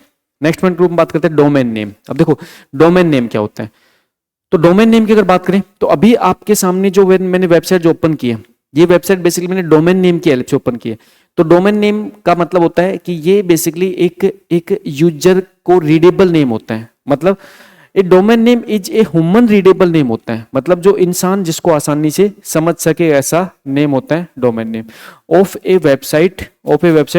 It is easier than remembering IP address, मतलब एक पर्टिकुलर IP एड्रेस के कंपैरिजन में इसको रिमेम्बर, इसको याद करना क्या होता है? आसान होता है। ठीक, अब इसके ऊपर मैं छोटा सा कॉन्सेप्ट आपको समझा देता हूँ कि बेसिकली इसका कॉन्सेप्ट होता क्या है, कैसे काम करता है, ये मैं आपको बता देता हूँ। देखो, जब भी हम इंटरनेट की दुनिया की बात करते हैं तो इंटरनेट में मौजूद जो भी रिसोर्स होता है, इंटरनेट में मौजूद जो भी आपका रिसोर्स होता है, उस रिसोर्स के रूप में हम जब बात करते हैं तो हम कहते हैं हमारे किसी भी रिसोर्स को इंटरनेट पे पहचानने के लिए हम किसकी बात करते हैं, हम बात करते हैं आईपी एड्रेस की। मतलब कि हमारा एक सर्वर है, जिसके रूप में कह रहा हूँ, कैसा सर्वर है, ये एक वेब सर्वर है, वेब सर्वर है। ठीक, और हमने क्या कर रखा है, इस वेब सर्वर पे हमने एक डॉक्यूमेंट्स को यहाँ पे रख रखा है, एक डॉक्यूमेंट्स को रख रखा है, और डॉक्यूमेंट्स के रूप में हम बात कर रहे हैं भाई हमारे पास में डॉक्यूमेंट्स है ना, वो डॉक्यूमेंट्स कौन से है, ये डॉक्यूमेंट्स हमारे पास में कि हमने जो अपनी कोचिंग है, कॉम्प्यूटेक कोचिंग है, कॉम्प्यूटेक जो कोचिंग है उसका डेटा है, कॉम्प्यूटेक कोचिंग के यहाँ पे क्या है, डेटा है। ठीक, अब डेटा ग्रुप में क्या होगा, डेटा ग्रुप में भाई आप सभी जो यूजर हो, उन यूजर की इन्फॉर्मेशन हैं, उसके अलावा जो वीडियो लेक्चर है, पैनल पीडीएफ है, वो सब डेटा यहाँ पे मौजूद है। ठीक, अच्छा, अब देखना ये जो वेब सर्वर है, इस वेब सर्वर पे जो पर्टिकुलर जो डॉक्यूमेंट्स के रूप में जो बात कर रहा हूँ, इस डॉक्यूमेंट्स को एक्सेस करने के लिए, देखना ये जो वेब सर्वर डॉक्यूमेंट्स को एक्सेस करने के लिए हमें एक क्या मिला हुआ है, हमें एक आईपी एड्रेस मिला हुआ है, हमें क्या मिला हुआ है, एक आईपी एड्रेस मिला हुआ है। तो आपको ध्यान रखना है, आईपी एड्रेस के बारे में लास्ट क्लास में डिस्कशन भी हो गया था। आईपी एड्रेस कैसा एड्रेस होता है भाई आपका, एक कैसा एड्रेस होता है, एक लॉजिकल एड्रेस होता है। कैसा एड्रेस होता है, एक लॉजिकल एड्रेस होता है, और इस लॉजिकल एड्रेस का मतलब होता है इंटरनेट पर अगर आपको कुछ भी, अगर आपको सर्च करना है इंटरनेट पे, अगर आपको कुछ भी चीज को यूनिकली आइडेंटिफाई करना है, तो इंटरनेट पे आपको यूनिकली आइडेंटिफाई करने के लिए एक एड्रेस असाइन किया जाता है, जिस एड्रेस को हम आईपी एड्रेस के नाम जानते हैं। अब इंटरनेट पे जो डॉक्यूमेंट्स है ना, इस डॉक्यूमेंट्स को भी एक एड्रेस मिला हुआ है, और इस एड्रेस की हेल्प से आप इस डॉक्यूमेंट तक पहुंच पा रहे हो। ठीक, अब पॉइंट आता है कि हमारे सामने यहाँ पे जो पर्टिकुलर जो क्लाइंट जो मौजूद है, अब ये जो पर्टिकुलर जो क्लाइंट है, इस क्लाइंट को वेब ब्राउजर की हेल्प से, इस क्लाइंट को वेब ब्राउजर की हेल्प से, ये वेब ब्राउजर है, इस क्लाइंट को वेब ब्राउजर की हेल्प से इस पर्टिकुलर डॉक्यूमेंट्स को एक्सेस करना है। मतलब कॉम्प्यूटेक की जो कॉम्प्यूटेक कोचिंग है, उस कोचिंग का जो डेटा है उसको एक्सेस करना है। तो कॉम्प्यूटेक कोचिंग का जो डेटा है वो भाई इंटरनेट की दुनिया में एक सर्वर पे मौजूद है, और इस पर्टिकुलर सर्वर क्या है, एक आईपी एड्रेस है। अब ये क्लाइंट क्या करेगा, ये क्लाइंट इस आईपी एड्रेस को कॉल करेगा, आईपी एड्रेस कॉल करेगा 201.10.15.16। इस आईपी एड्रेस को जैसे कॉल करेगा, तो आईपी एड्रेस को कॉल करने के बाद में जो रिक्वेस्ट है, वो रिक्वेस्ट कहां पे जाएगी, वो रिक्वेस्ट इस पर्टिकुलर रिक्वेस्ट कहां पे जाएगी, रिक्वेस्ट इस पर्टिकुलर सर्वर पे जाएगी, और ये सर्वर क्या करेगा, ये सर्वर रेस्पॉन्स देगा, और रेस्पॉन्स के रूप में ये डेटा प्रोवाइड कर देगा। क्या देगा, रेस्पॉन्स देगा, और रेस्पॉन्स के रूप में ये क्या देगा, ये आपको डेटा प्रोवाइड कर देगा। लेकिन अब सबसे बड़ी प्रॉब्लम ये है कि जो आपके सामने जो आईपी एड्रेस है ना, ये एक न्यूमेरिकल एड्रेस है। आप कितने आईपी एड्रेस को याद रखोगे, आप कितने आईपी एड्रेस को याद रखोगे, आप इतने सारे आईपी एड्रेस को याद नहीं रख सकते। तो फिर आपके लिए, आपकी सहूलियत के लिए क्या बना दिया गया, डोमेन नेम बना दिया गया। अब देखना, यहाँ पे आपकी सहूलियत के लिए डोमेन नेम बना दिया गया, और जो डोमेन नेम, देखो पॉइंट समझना, जो डोमेन नेम जो होता है उसको मैनेज करने के लिए अलग से आपके क्या होते हैं, अलग से आपके सर्वर होते हैं, अलग से आप क्या होते हैं, सर्वर होते हैं। इसका मतलब अब आपकी हेल्प करेगा डोमेन नेम को मैनेज करने के लिए एक सर्वर हेल्प करेगा, जिसको हम कहेंगे डीएनएस, जिसको हम क्या कहेंगे, डीएनएस। डीएनएस की फुल फॉर्म होती है domain name server. Full form क्या होती है, फुल फॉर्म होती है डोमेन नेम सर्वर। इसका मतलब है ये अब आपकी हेल्प करेगा किसको मैनेज करने के लिए, डोमेन को मैनेज करने के लिए। अब डोमेन कौन सा है, मतलब क्या होगा, इस पर्टिकुलर एड्रेस को याद ना रख के हम एक ऐसे एड्रेस को याद रखेंगे जो हमारे लिए क्या ह्यूमन रीडेबल हो। तो उसी के लिए एक डोमेन नेम हमें लेना पड़ता है। अब जैसे डोमेन नेम पता था कंपनी ग्रुप में, आपने गोडीडी का नाम सुना होगा, है ना डोमेन नेम भी सब यूनिक होते हैं, अलग अलग होते हैं। जब मान के चलो मैंने क्या किया, मैंने एक डोमेन नेम परचेज कर लिया, और डोमेन नेम बात करें तो डोमेन नेम परचेज कौन सा किया, मैंने डोमेन नेम परचेज किया कॉम्प्यूटेक dot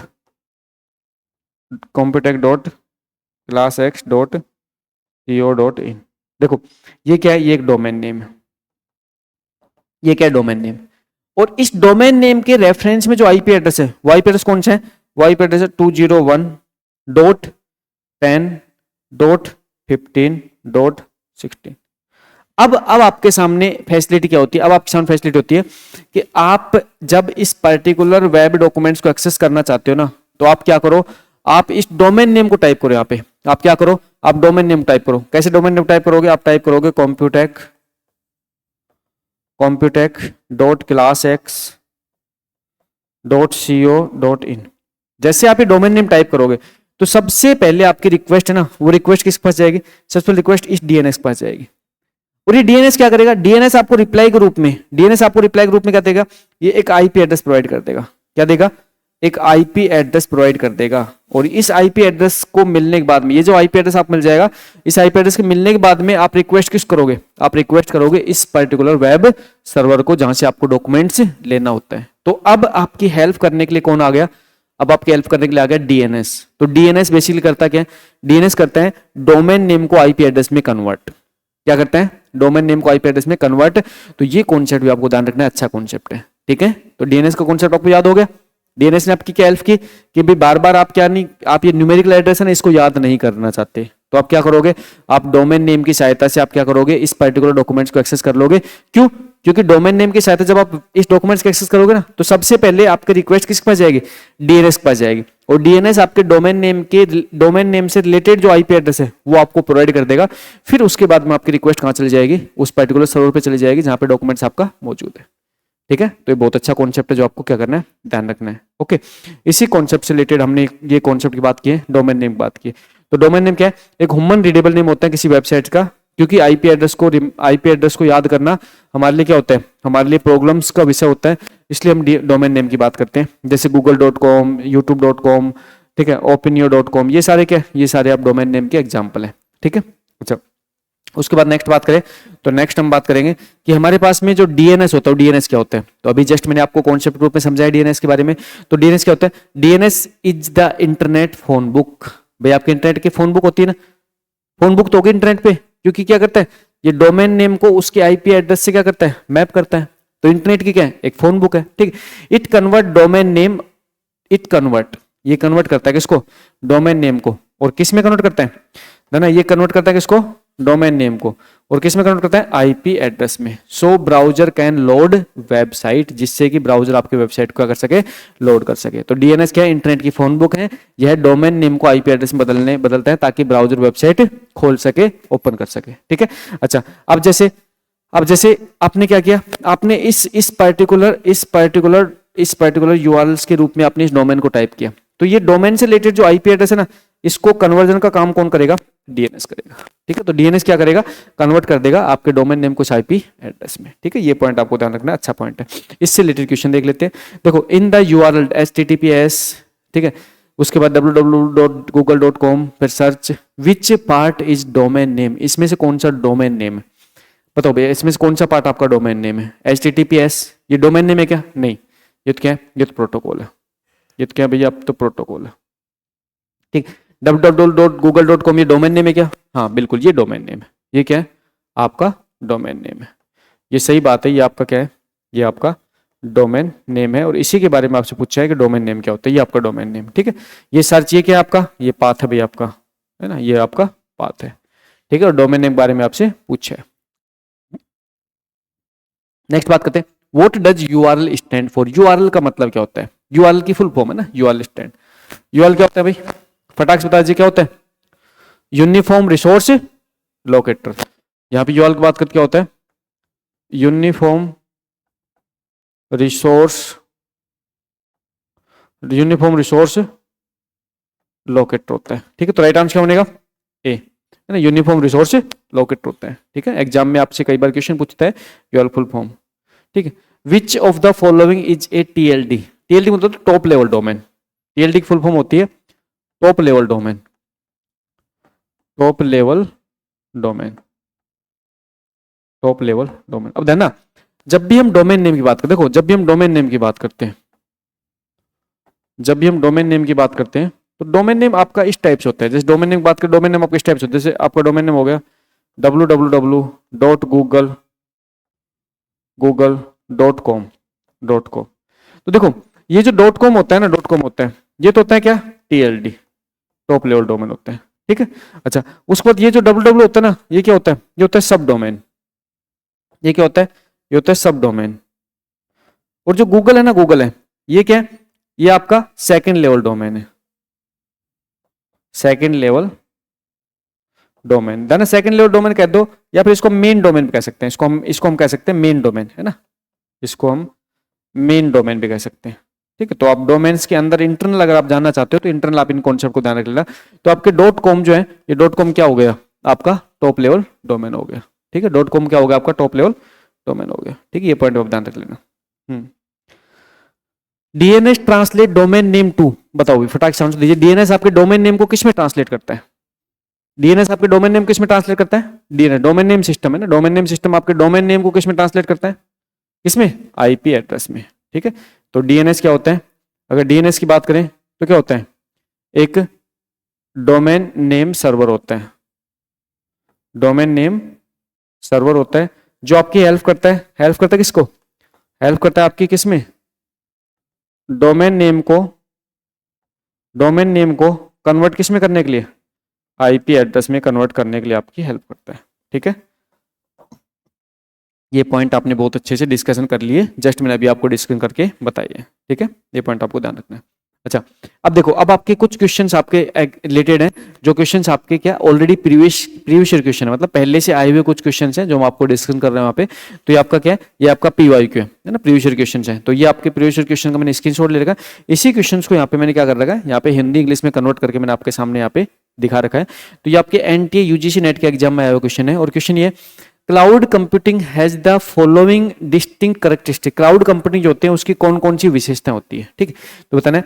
service, the service is hosted on the internet. Cloud computing में सर्विस आपके इंटरनेट पे होस्ट होती है? बिल्कुल भी, क्लाउड कंप्यूटिंग में आपकी सर्विस जो है इंटरनेट पर ही मौजूद है। ठीक, it is made available by a service provider, जो कि इसे एक सेवा प्रदाता द्वारा उपलब्ध करवाया जाता है। बिल्कुल भाई, क्लाउड कंप्यूटिंग में जो सर्विस उपलब्ध करवाना होता है वो सेवा प्रदाता, जैसे AWS है ना, जैसे AWS अमेजोन वेब सर्विस है, ये क्या है? ये एक सर्विस प्रोवाइडर है। अमेजोन जो है वो क्लाउड का सर्विस प्रोवाइडर है। ठीक है, अच्छा, it computer and predict rain when the weather is cloudly. यह बादल होने पर बारिश की संभावना बारिश की भविष्यवाणी करता है? नहीं, ऐसा कुछ नहीं करता। क्लाउड कंप्यूटिंग में ऐसा कोई कॉन्सेप्ट नहीं है। ठीक, the service is fully manage by provider. जो सर्विस होती है पूरी तरह प्रोवाइडर द्वारा मैनेज की जाती है। बिल्कुल सही है, ये बिल्कुल सही है। Choose the correct answer from the option given below. दिए गए ऑप्शन में सही आंसर बताओ, तो कौन सा हो जाएगा? A, B, D? डी। तो आंसर इसका राइट हो जाएगा, D is the right answer. तो देखो, जब भी हम क्लाउड सर्विस के बारे में बात करते हैं तो क्लाउड कंप्यूटिंग का मतलब होता है कि हमारे पास में एक ऐसा सिस्टम है जिसके अंदर हम सर्विस को दुनिया के किसी भी कोने से एक्सेस कर सकते हैं। जैसे मैं बेस्ट एग्जांपल देता हूँ, अपनी जो पर्टिकुलर जो वेबसाइट्स हैं और जो डेटा जो अपन रखते हैं वो क्लाउड के प्लेटफॉर्म पे रखते हैं। और किसको यूज करते हैं? AWS को यूज करते हैं, अमेजोन वेब सर्वर को यूज करते हैं। और अमेजोन वेब सर्वर जो है ना, उसका जो सर्वर है वो सर्वर बेसिकली डिस्ट्रीब्यूटेड एनवायरनमेंट मौजूद है, जिसके कारणवश आपको जो डेटा है वो आपको बहुत अच्छे से और बहुत फास्ट एक्सेस हो पा रहा है। और अमेजोन वेब सर्वर है वो इंटरनेट पे एक मौजूद एक सर्विस के रूप में काम करता है, इंटरनेट पे मौजूद है, वो सर्विस प्रोवाइडर है जो क्या कर रहा है, जो सर्विस प्रोवाइड कर रहा है। जैसे जो अपनी जो एप्लीकेशन उसका जितना भी जो वीडियो है, जितने भी जो पैनल PDF है, वो सब हमने कहाँ पे रख रखा है? उस पर्टिकुलर सर्वर पे रख रखा है। और आप लोग उस डेटा क्या करते हो? एक्सेस करते हो, जिसके लिए जो वो पर्टिकुलर जो कंपनी है वो हमसे चार्ज लेती है ना, हमसे आपके कोर्स का क्या लेते हैं? चार्ज लेते हो। जितना आप डेटा एक्सेस करते हो ना उसके अकॉर्डिंग उस कंपनी को हमें चार्ज पे करना पड़ता है। ठीक है, अच्छा क्वेश्चन है, क्लाउड के ऊपर ध्यान रखना है आपको। फिर नेक्स्ट क्वेश्चन है, firewall is a software tool that protect. तो ये मैं आपको इसी क्वेश्चन को आपको इस रूप में दिखा देता हूँ कि फायरवॉल एक सॉफ्टवेयर है जो क्या करता है, जो किस टाइप से आपकी सुरक्षा करता है। ठीक है, फायरवॉल की बात करें तो है ना, फायरवॉल के रूप में हम हार्डवेयर और सॉफ्टवेयर दोनों ही कॉन्सेप्ट को काम में लेते हैं। फायरवॉल रूप में हम हार्डवेयर और सॉफ्टवेयर दोनों ही कॉन्सेप्ट काम में लेते हैं, और ये बेसिकली एक सुरक्षा के लिए बना हुआ एक कॉन्सेप्ट होता है। फायरवॉल की हेल्प से हम क्या करते हैं? हम सुरक्षा प्रदान करते हैं। ठीक, अच्छा, किसको सुरक्षित करते हैं? हम सर्वर को सुरक्षित करते हैं। बिल्कुल भाई, फायरवॉल की हेल्प से हम सर्वर को सुरक्षित कर सकते हैं। फायरवॉल से हम नेटवर्क को भी सुरक्षित कर सकते हैं। फायर आग से सुरक्षित नहीं करते, नहीं, गलत बात है। इंडिविजुअल कंप्यूटर, हाँ, फायरवॉल से हम इंडिविजुअल कंप्यूटर को भी सुरक्षित कर सकते हैं। ठीक है, तो एक सुरक्षा उपकरण है जिसकी सहायता से हम सर्वर को, नेटवर्क को, इंडिविजुअल कंप्यूटर को हम सुरक्षा प्रदान करते हैं। तो राइट आंसर क्या बन जाएगा? A, B और D। राइट आंसर क्या बन जाएगा? A, B, D। ये भी आपके प्रीवियस ईयर क्वेश्चन है, पहले से पूछा हुआ एक क्वेश्चन है। ठीक है, बिल्कुल सही बात है भाई, D आपका सही आंसर है। नेक्स्ट बात करते हैं, what is the name of web page address. किसी वेब पेज एड्रेस का नाम क्या होता है? What is the name of web page address? Web page address नाम का होता है, डायरेक्टरी होता है, प्रोटोकॉल होता है, यूआरएल होता है, डोमेन नेम होता है। क्या होता है? यूआरएल। ध्यान, वेब पेज एड्रेस का नाम होता है यूआरएल, यूनिफॉर्म रिसोर्स लोकेटर। ठीक है, ये भी आपके एग्जाम में पूछा हुआ एक क्वेश्चन है। ठीक है, यूआरएल होता है। ठीक, नेक्स्ट पढ़ते हैं। Which of the following domain is use for profit business? आपके ऐसा कौन सा डोमेन है जो बिजनेस प्रॉफिट के लिए काम में आता है? प्रॉफिट बिजनेस के लिए काम आता है। इनमें कौन सा डोमेन का उपयोग लाभ कमाने वाले प्रॉफिट्स व्यवसाय के लिए काम में लिया जाता है? ठीक है, तो ध्यान, कॉमर्शियल डोमेन, जो .com डोमेन होता है ना, .com मतलब होता है कॉमर्शियल। ये क्या होता है? कॉमर्शियल डोमेन है ना, कॉमर्शियल डोमेन। ठीक है, .com बेसिकली क्या है? Commercial domain. देखो .net है ना, नेटवर्क डोमेन, नेटवर्क के लिए, नेटवर्क का शॉर्ट फॉर्म है, नेटवर्क के लिए डोमेन है। ठीक, एजुकेशन के लिए, एजुकेशन के लिए। ठीक, ये ORG ऑर्गेनाइजेशन है ना, ऑर्गेनाइजेशन के लिए, संस्थान के लिए ये डोमेन। ठीक है, तो जो आपके प्रॉफिटेबल जो बिजनेस होते हैं उसके लिए .com डोमेन है ना, ये ध्यान रखना आपको। ठीक, नेक्स्ट बात करते हैं। The software use to navigate through the browser is known as. Software, ऐसा कौन सा सॉफ्टवेयर होता है? सॉफ्टवेयर होता है जिसकी सहायता से नेविगेट करते हैं, वेब, वेब इन नोन। वेब पर नेविगेट मतलब ब्राउज करने के लिए उपयोग में किए जाने वाला सॉफ्टवेयर क्या कहलाता है? क्या कहलाता है? Web browser. आप वेब ब्राउजर की हेल्प से तो आप क्या करते हो? आप वेब को एक्सेस करते हो। ठीक है, तो वेब ब्राउजर आपका एक सॉफ्टवेयर होता है। ठीक है, अच्छा, नेक्स्ट बात करते हैं। In computer networking HTTP is referred to as a stateless protocol as server do not maintain any information about past client request. HTTP is an acronym for, देखो ये बहुत बड़ा सा जो क्वेश्चन पूछा है, इसके अंदर सिर्फ HTTP फुल फॉर्म पूछी है, बस क्वेश्चन की लैंग्वेज बढ़ा कर दी है। आपके NTA UGC नेट में पूछा क्वेश्चन है। कंप्यूटर नेटवर्क में HTTP को स्टेटलेस प्रोटोकॉल कहा जाता है क्योंकि सर्वर पिछले क्लाइंट अनुरोधों की कोई जानकारी नहीं रखता। HTTP की पूर्ण रूप है, तो ना HTTP पूर्ण रूप क्या है? Hyper text transfer protocol. Right answer क्या जाएगा? B, hyper text transfer protocol. अब देखो एक छोटा सा कॉन्सेप्ट ध्यान रखना है। HTTP के ऊपर यहाँ पे जो क्वेश्चन में दिया हुआ, क्वेश्चन में ये दिया है, ये स्टेटलेस प्रोटोकॉल है। कैसे है? Stateless protocol. इसका मतलब HTTP की हेल्प से जब भी आप कोई भी कुछ भी ब्राउजिंग करते हो, आप कोई भी जब ब्राउजिंग करते हो तो ध्यान रखना आपकी जो ब्राउजिंग है उसका डेटा, जब भी आप कोई भी ब्राउजिंग करते हो तो उसका डेटा आपका सर्वर स्टोर नहीं करता, सर्वर स्टोर नहीं करता। तो आप यहाँ पे एक कॉन्सेप्ट काम में लेते हो जिसको हम कहते हैं कुकीज। क्या कहते हैं? कुकीज कहते हैं। कुकीज की हेल्प से हम क्या करते हैं? कुकीज की हेल्प से हम सर्वर पे कुछ जो सर्वर पे हमने जो काम किया, मान के चलो आपने अमेजोन को विजिट किया, अमेजोन एक वेबसाइट है ना, आप कोई भी प्रोडक्ट परचेज करते हो, उसको विजिट किया आपने। अब आपने जब विजिट किया उसमें आपने क्या किया? कुछ प्रोडक्ट को आपने सर्च किया, ठीक है, उसके बाद में आपने क्या किया? आपने उस वेबसाइट को आपने बंद कर दिया। लेकिन जब दूसरी बार जब आप वेबसाइट को ओपन करते हो तो आपको दिखाई देता है कि जो आप प्रोडक्ट आपने लास्ट टाइम सर्च किया था उससे रिलेटेड प्रोडक्ट या वो प्रोडक्ट आपको सबसे ऊपर दिखाई देते हैं। ऐसा क्यों होता है? ऐसा इसलिए होता है क्योंकि अमेजोन जो है वो आपके ब्राउजर के ऊपर कुछ कुकीज सेट कर देता है। तो कुकीज क्या होता है? स्मॉल पीस ऑफ कोड होता है, एक छोटा प्रोग्राम होता है जो हेल्प करता है, किसकी? सर्वर की हेल्प करता है, जिससे कि सर्वर पे जब आप दूसरी बार विजिट करने जाते हो ना तो ये पता लगा देता है कि ये क्लाइंट जो है पहले ऑलरेडी हमारे पास आ चुका विजिट करने के लिए और ये इन पर्टिकुलर प्रोडक्ट में इंटरेस्ट रखता है। ठीक है, तो इसके लिए हम कुकीज को काम में लेते हैं। तो ये अच्छा कॉन्सेप्ट है, छोटा सा कॉन्सेप्ट डाल रहे कुकीज के बारे में ना। फिर है फर्स्ट वेब ब्राउजर इज, पहला वेब ब्राउजर कौन सा था भाई? फर्स्ट वेब ब्राउजर कौन सा था? Internet explorer, Netscape, world wide web या फायरफॉक्स? देना कौन सा था? World wide web. World wide web. देना फर्स्ट वेब ब्राउजर आपका कौन सा था? वर्ल्ड वाइड वेब था। किसने इन्वेंट किया था भाई इसको? इन्वेंटेड किसने? इसको खोजा किसने था इसको? किसने? टिम बर्नर्स ली ने। टिम बर्नर्स ली ने। ठीक, अच्छा, बाद में इसका नाम ना, बाद में इसका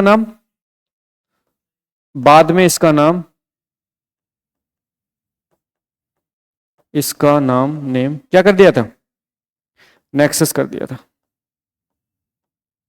नेक्सस कर दिया था। ठीक है, बाद में इसी का नाम क्या कर दिया था? नेक्सस कर दिया था, क्योंकि वर्ल्ड वाइड वेब को हम दूसरे रूप में भी काम में लेने लग गए थे। ठीक है, ये ध्यान रखना आपको, छोटे छोटे पॉइंट ध्यान रखना है। नेक्स्ट बात करते हैं। अब देखो, अब हम कुछ एड्रेस के बारे में बात कर लेते हैं। हम कुछ एड्रेस के बारे में बात कर लेते हैं। हमारे पास बहुत इंपॉर्टेंट एड्रेस के रूप में हम कुछ एड्रेस को यूज करते हैं।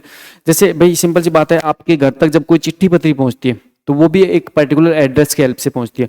उस एड्रेस में आपके क्या होता है, उस एड्रेस में आपके घर का नाम, घर का नंबर होता है ना, मकान नंबर होता है। फिर उसके अलावा क्या होता है, उसके अलावा आपके जो पर्टिकुलर जो आपका एरिया होता है उसका नाम होता है, पोस्ट ऑफिस का नाम होता है, शहर का नाम होता है, ठीक है। उसके अलावा पिन कोड होता है। तो इसी टाइप से कंप्यूटर की दुनिया में भी हमारे एड्रेस चलते हैं। और उस एड्रेस के रूप में सबसे पहले एड्रेस के रूप में हम जो एड्रेस के बारे में बात कर रहे हैं वो एड्रेस आपका कौन सा है, वेब, वो एड्रेस कौन सा है, मैक एड्रेस, है ना। मैक एड्रेस, देखो मैक एड्रेस फुल फॉर्म होती है media access control address. Full form क्या होती है, मीडिया एक्सेस कंट्रोल एड्रेस, ठीक है। अच्छा, MAC address is a physical address of network device. किसी भी नेटवर्क डिवाइस का फिजिकल एड्रेस होता है, किसी भी नेटवर्क डिवाइस क्या होता है, फिजिकल एड्रेस होता है। कौन सा, मैक एड्रेस, ठीक है। अच्छा, अब देखो ना, अब यहाँ पे हम बात करें, it is burned into hardware by the manufacture. इसका मतलब जो कंपनी आपकी नेटवर्किंग डिवाइस बनाती है वही कंपनी आपके मैक एड्रेस प्रोवाइड करती है, ठीक। और ये आपके बेसिकली ओएसआई मॉडल की डेटा लिंक लेयर पे काम करता है। ओएसआई मॉडल कौन सी लेयर पे काम करता है, डेटा लिंक लेयर पे काम करता है। तो आपको छोटा सा पॉइंट आपको ये भी ध्यान रखना है कि ये जो एड्रेस होता है ना, ये बेसिकली एनआईसी का एड्रेस होता है। एनआईसी मतलब होता है नेटवर्क इंटरफेस कार्ड। एनआईसी मतलब क्या होता है, network interface card, network interface card. NIC का क्या होता है, एनआईसी का एक एड्रेस होता है, नेटवर्क इंटरफेस कार्ड का एक एड्रेस होता है।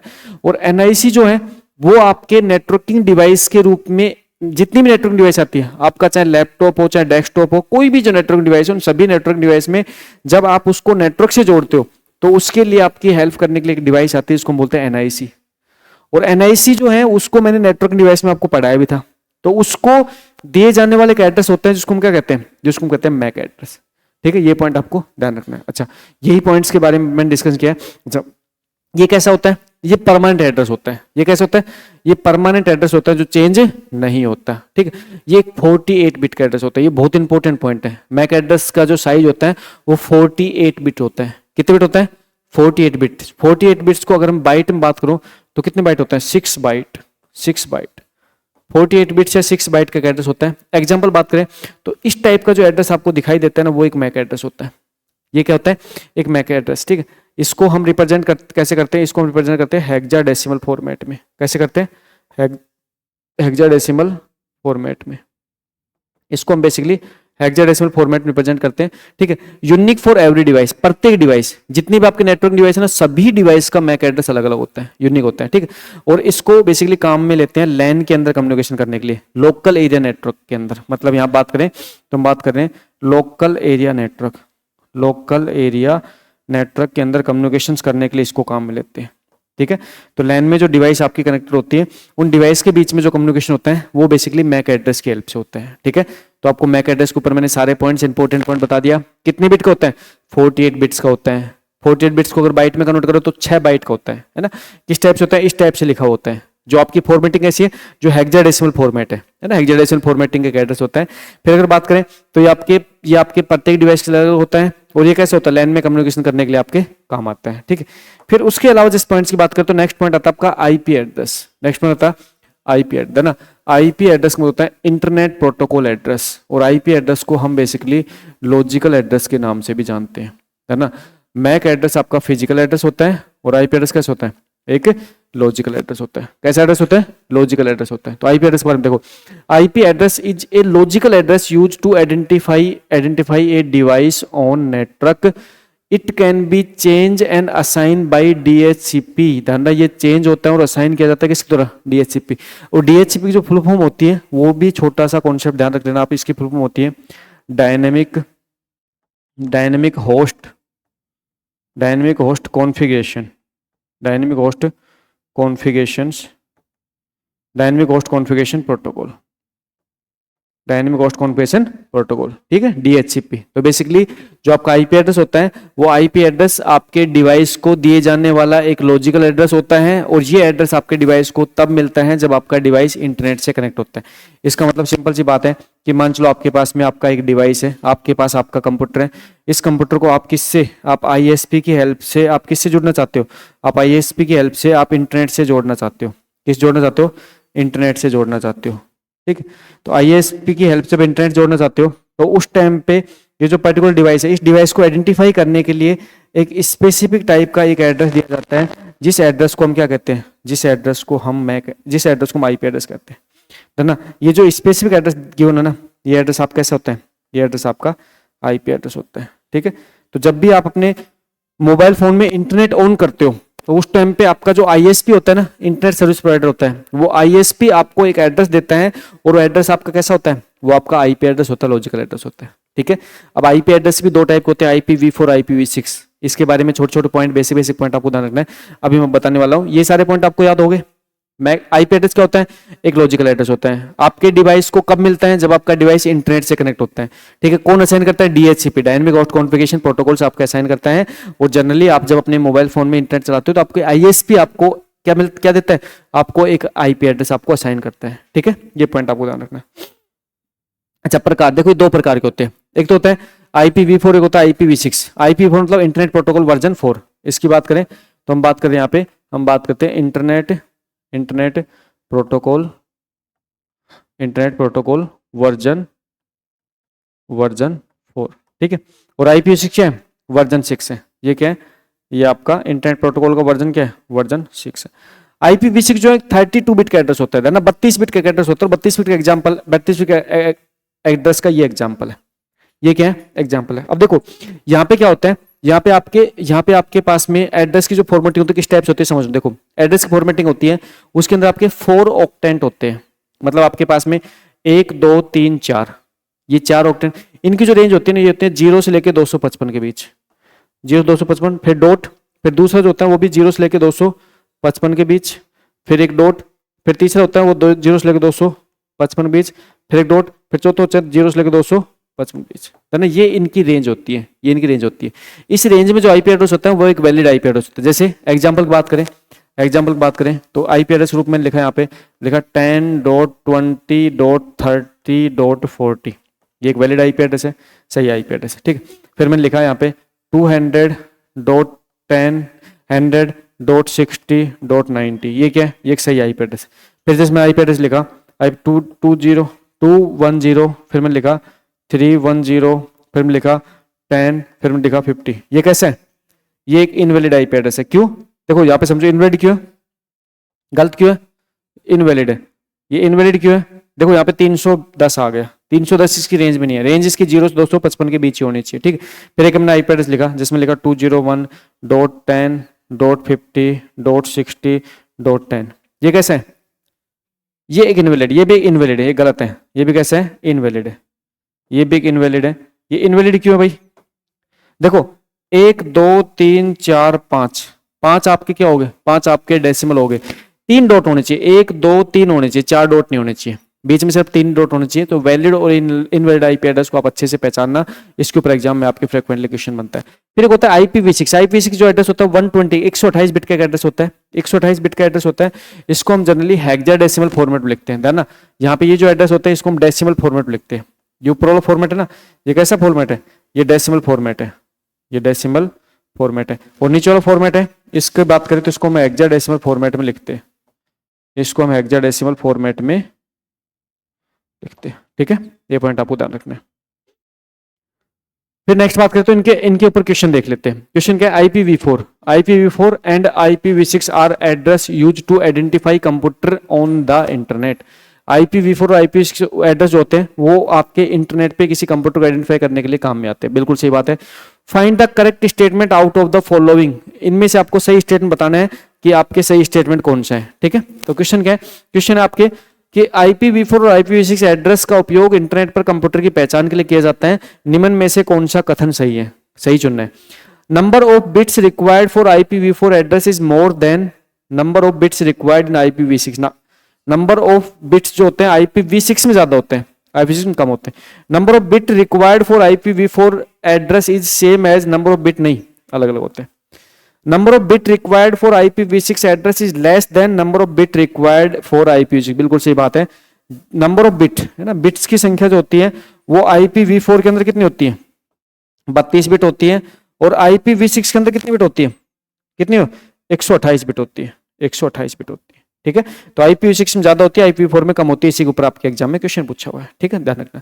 अच्छा नेक्स्ट बात करते हैं, identify the IP address from the following. आपको इसमें से IP एड्रेस को आइडेंटिफाई करना है, कौन सा IP एड्रेस सही है, ठीक है भाई। 300 हो सकता है क्या, नहीं हो सकता, गलत बात है। 302 हो सकता है, नहीं हो सकता, गलत बात है। फिर 202.50.20.148 बिल्कुल सही बात है, ये सही बात। ये ऐसे आईफोन थोड़ी होता है, आईफोन नहीं होता है, डॉट होता है, आईफोन डॉट होता है। तो IP एड्रेस कौन सा है, ये IP एड्रेस आपका सही है, ठीक है, ये ध्यान रखना है, ठीक। फिर नेक्स्ट बात करते हैं, a MAC address is of how many bits. MAC address भी आपका जो मैक एड्रेस है ना, मीडिया एक्सेस कंट्रोल एड्रेस है ना। मैक एड्रेस का मतलब होता है फिजिकल एड्रेस। मैक एड्रेस मतलब क्या होता है, एक फिजिकल एड्रेस होता है, ठीक है। और ये फिजिकल एड्रेस किसका होता है, ये फिजिकल एड्रेस, ऐसे एड्रेस बेसिकली किसका होता है, ये आपके NIC कार्ड का एड्रेस होता है, NIC का एड्रेस होता है, जो नेटवर्क इंटरफेस कार्ड होता है उसका एड्रेस होता है। और इसकी जो साइज होती है वो साइज कितनी होती है, इसकी साइज होती है 48 बिट्स, 48 बिट्स। तो राइट आंसर क्या बन जाएगा, 48 बिट्स। मैक एड्रेस आप कितनी साइज का होता है, 48 बिट्स का होता है। नेक्स्ट देखो, MAC address is also known as. MAC address को और हम क्या कहते हैं, मैक एड्रेस को हम दूसरा किस नाम जानते हैं, तो मैक एड्रेस को हम फिजिकल एड्रेस भी कहते हैं। मैक एड्रेस, लॉजिकल एड्रेस मतलब होता है IP एड्रेस। मैक एड्रेस को हम फिजिकल एड्रेस कहते हैं, लॉजिकल एड्रेस क्या होता है, IP एड्रेस होता है, ठीक है। ये पॉइंट आपको ध्यान रखना है, अच्छे पॉइंट है, अच्छे कॉन्सेप्ट है, ठीक। IPv4 address length is, IPv4 address की लेंथ कितनी होती है भाई, IPv4 एड्रेस की लेंथ कितनी होती है, 32, 32 बिट का एड्रेस होता है भाई आपका। IPv4 जो एड्रेस होता है 32 बिट का एड्रेस होता है, ठीक है। फिर नेक्स्ट बात करते हैं, IP address is also known. IP address को हम और किस नाम जानते हैं, क्या होता है, लॉजिकल एड्रेस। IP एड्रेस को हम दूसरे नाम जानते हैं, किस नाम से, लॉजिकल एड्रेस के नाम से भी जानते हैं, ठीक। फिर अच्छा, अब नेक्स्ट आता है मेल का कॉन्सेप्ट, है ना। नेक्स्ट हम बात करते हैं, किस में बात करते हैं, मेल, ठीक है। और मेल का मतलब हम बात करते हैं किसकी, ईमेल की बात करते हैं। आप जनरली ईमेल को आप बहुत अच्छे से आप जानते हो, ईमेल को आप जनरली आप यूज भी करते हो। और ईमेल के रूप में ज्यादातर जो आप काम में लेते हो, किसको काम में लेते हो, आप Gmail को काम में लेते हो ना, Gmail को काम में लेते हो ना। Gmail एक गूगल की मेल सर्विस है, यहाँ पे जी का मतलब है गूगल, है ना, जी का मतलब है गूगल। तो Gmail में जो जी का मतलब होता है वो मतलब होता है कि गूगल की मेल सर्विस, गूगल की मेल सर्विस। तो ऐसा कोई भी शायद स्टूडेंट नहीं होगा जिसकी मेल आईडी नहीं बनी होगी, जिसकी मेल आईडी नहीं बनी हुई है। आप सबकी मेल आईडी बनी हुई है ना, बिल्कुल आप सबकी मेल आईडी बिल्कुल बनी हुई होगी। क्यों, क्योंकि हम मेल को तो जनरली किसी ना किसी पर्पज से हम काम में लेते ही है, ठीक। उसी कॉन्सेप्ट को समझते हैं। तो देखो, मेल के कॉन्सेप्ट को समझने के लिए हम बात करते हैं, सबसे पहले बात करते हैं मेल सर्वर की। सबसे पहले किसकी बात करते हैं, हम बात करते हैं मेल सर्वर। हम बात करते हैं किसकी, मेल सर्वर, ठीक। अब जैसे मेल सर्वर है, ये किसका है, ये जैसे मेल सर्वर किसका है, ये Gmail का सर्वर है ना, गूगल का मेल सर्वर है, ठीक है। ये किसका है, ये गूगल का मेल सर्वर है। अब देखो, अब उसके बाद में हम कह रहे हैं कि हमारे पास एक दूसरा मेल सर्वर हो रहा है, दूसरा मेल सर्वर हो रहा है। और दूसरे मेल सर्वर ग्रुप में हम बात कर रहे हैं मेल सर्वर, ठीक। तो मेल सर्वर भाई आपकी पहले जमाने में बहुत बड़ी कंपनी हुआ करती थी, याहू को याद कर लेते हैं हम, है ना। याहू का मेल सर्वर है, याहू का मेल सर्वर है, ठीक है। अब यहाँ पे पॉइंट आता है कि यहाँ पे हम सबसे पहले बात करते हैं, हमारे पास एक कोई पर्टिकुलर क्लाइंट है, एक कोई पर्टिकुलर क्लाइंट है जिसको क्या करना है, जिसको एक ईमेल भेजना है। क्या करना है, ईमेल भेजना है। तो जब भी आप ईमेल भेजते हो, जब भी आप ईमेल भेजते हो, तो जिसके पास आप मेल भेज रहे हो, जिसके पास आप मेल भेज रहे हो उसका आप एड्रेस क्या करते हो, टाइप करते हो, ठीक है। जिसके पास आप मेल भेजते हो उसका एड्रेस आप क्या करते हो, टाइप करते हो। तो टूम में आप एक एड्रेस टाइप करते हो जिसको हम कहते हैं कि, जैसे मान चलो टूम में आपने टाइप किया, जैसे आपने टाइप किया sunil@yahoo.in, आपने ये क्या किया, या आपने एक मेल के रूप में एक एड्रेस टाइप किया, ठीक है। जो आपका एक क्या होता है, एक ईमेल एड्रेस होता है। ये आपका एक ईमेल एड्रेस है जिसको आपने टूम में क्या किया, यहाँ पे लिखा, ठीक। अब है ना, जैसे ही आप यहाँ पे इस पर्टिकुलर मेल को आप फॉरवर्ड करते हो, तो जैसे आप मेल को फॉरवर्ड करते हो, तो मेल फॉरवर्ड करने के लिए आपके पास में एक प्रोटोकॉल आपकी हेल्प करता है इस मेल को ले जाने के लिए। जो प्रोटोकॉल क्या होता है, जो प्रोटोकॉल होता है सिंपल मेल ट्रांसफर प्रोटोकॉल, जिसका नाम होता है सिंपल मेल ट्रांसफर प्रोटोकॉल। अच्छा, सिंपल मेल ट्रांसफर प्रोटोकॉल ने क्या किया, आपके मेल सर्वर को क्लाइंट से कहां तक पहुंचाया, क्लाइंट से मेल सर्वर तक पहुंचाया। सिंपल मेल ट्रांसफर प्रोटोकॉल है, इसने क्या किया, इसने मेल को आपके क्लाइंट मशीन से मेल सर्वर तक पहुंचाया। किस प्रोटोकॉल ने, एसएमटीपी ने, पहला प्रोटोकॉल। अच्छा, उसके बाद एक मेल सर्वर से दूसरे मेल सर्वर तक पहुंचाने के लिए भी जो प्रोटोकॉल काम आता है वो कौन सा काम आता है, एसएमटीपी ही काम आता है। तो जानना एसएमटीपी जो प्रोटोकॉल है इसका काम क्या हो गया, इसका काम हो गया क्लाइंट मशीन से मेल को मेल सर्वर तक पहुंचाना और एक मेल सर्वर से दूसरे मेल सर्वर तक पहुंचाना।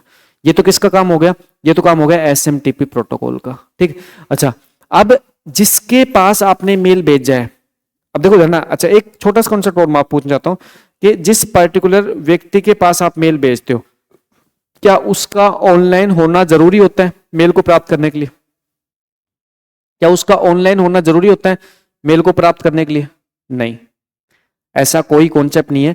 मेल को प्राप्त करने के लिए जिसके पास आपने मेल भेजा है उसका ऑनलाइन होना जरूरी नहीं है। तो इसका मतलब है ये रिसीवर है, ये रिसीवर है जिसको मेल प्राप्त होगा।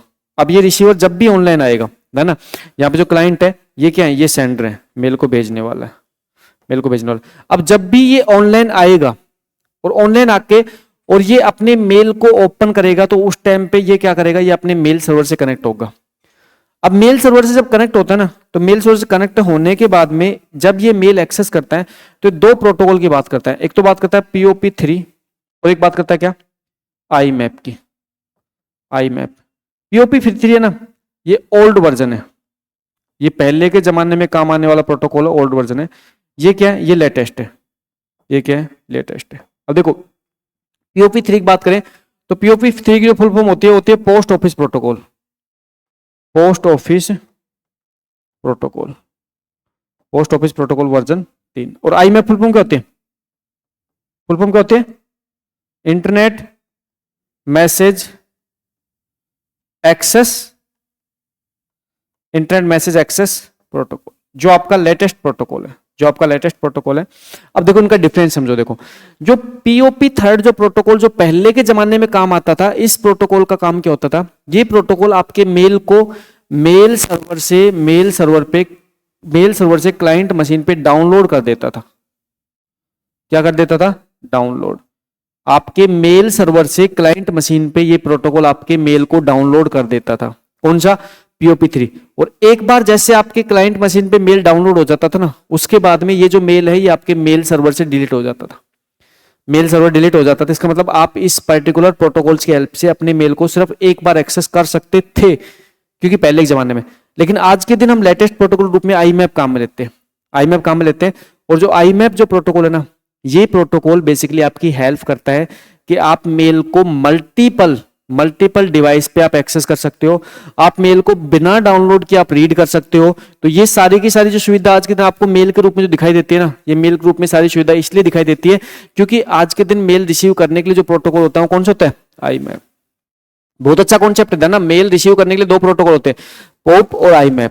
पोप पुराने जमाने प्रोटोकॉल है जो मेल सर्वर से मेल को डाउनलोड करके देता था, किस पर, क्लाइंट मशीन पे। उसके बाद में आपका मेल सर्वर से मेल डिलीट हो जाता था, एक बार एक्सेस कर सकते थे। IMAP लेटेस्ट प्रोटोकॉल है, इस प्रोटोकॉल की हेल्प से मल्टीपल डिवाइस पे आप अपने मोबाइल फोन में भी मेल ओपन कर रखते हो, आप अपने लैपटॉप में मेल ओपन कर रखते हो, आप अपने डेस्कटॉप में मेल ओपन कर रखते हो, और आप लैपटॉप में, डेस्कटॉप में, मोबाइल में, तीनों जगह आप मेल को एक्सेस कर लेते हो, आप बिना डाउनलोड किए मेल को रीड कर लेते हो। ये सारी जो फैसिलिटी है ना, ये सारी फैसिलिटी इस पर्टिकुलर प्रोटोकॉल मिलती है, किसमें, IMAP में। ठीक है, ये सभी फैसिलिटी आपको इस प्रोटोकॉल मिलती है, किसमें, IMAP में। तो आपके सामने तीन प्रोटोकॉल्स हो गए, कौन से, SMTP, POP और IMAP। अब एक छोटा सा प्रोटोकॉल और याद कर लेना है, कौन सा, MIME। कौन सा, एक प्रोटोकॉल होता है जिसको कहते हैं MIME।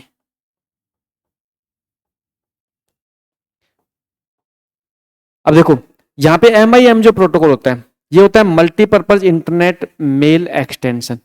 मतलब आपका जो SMTP है ना, ये टेक्स्ट बेस्ड प्रोटोकॉल है।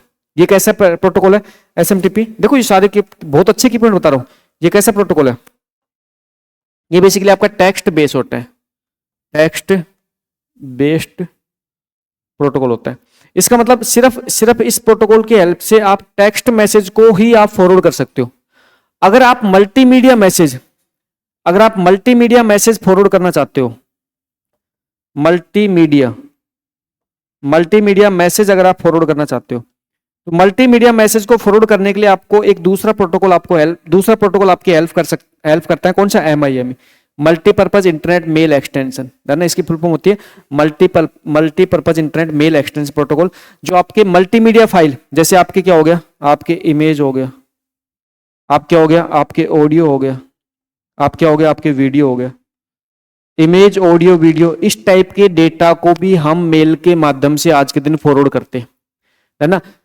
मेल के अंदर हम अटैच फाइल के रूप में हम इमेज ऑडियो वीडियो इस टाइप के डेटा को भी हम भेज सकते हैं।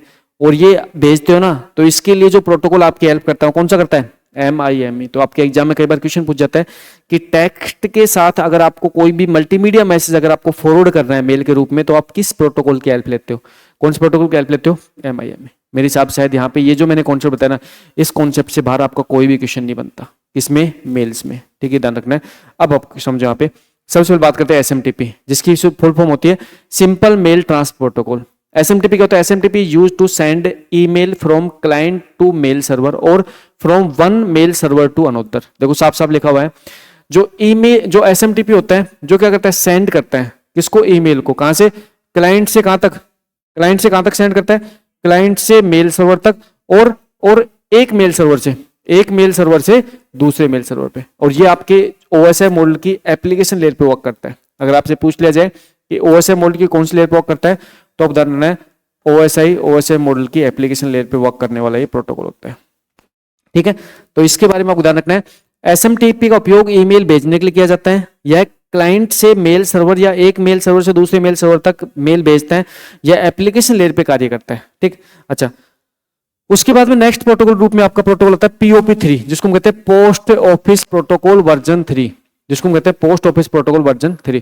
POP3 का मतलब होता है POP3 is used to receive and download email, है ना, साफ साफ लिख रखा है, रिसीव करने के लिए और मेल को डाउनलोड करने के लिए इसको काम में लेते हैं, ठीक है। अच्छा, from server to the user device, server से मेल सर्वर से यूजर डिवाइस में आपके डाउनलोड करने के लिए इसको काम में लिया जाता है। बाय डिफॉल्ट POP3 क्या करता है? Deleted the email from server once downloaded. एक बार अगर आपकी मेल आपके क्लाइंट मशीन पे डाउनलोड हो गई, तो ये आपके प्रोटोकॉल, पहले के जमाने में जो प्रोटोकॉल हुआ करता था, ये आपके ईमेल को मेल सर्वर से डिलीट कर देता था, ठीक है। अच्छा, you can access your email only from one device. आप सिर्फ एक ही डिवाइस से आप अपने मेल को एक्सेस कर सकते थे इस प्रोटोकॉल को काम में लेते हुए। लेकिन आज के दिन लेटेस्ट प्रोटोकॉल ग्रुप में आपका कौन सा आ गया? IMAP, जिसको कहते हैं internet message access protocol. IMAP की बात करें तो हम कहते हैं इंटरनेट मैसेज एक्सेस प्रोटोकॉल, ठीक है। अब ये क्या है? IMAP allow user to read email. IMAP क्या करता है? यूजर को अलाउ करता है read email without downloading them.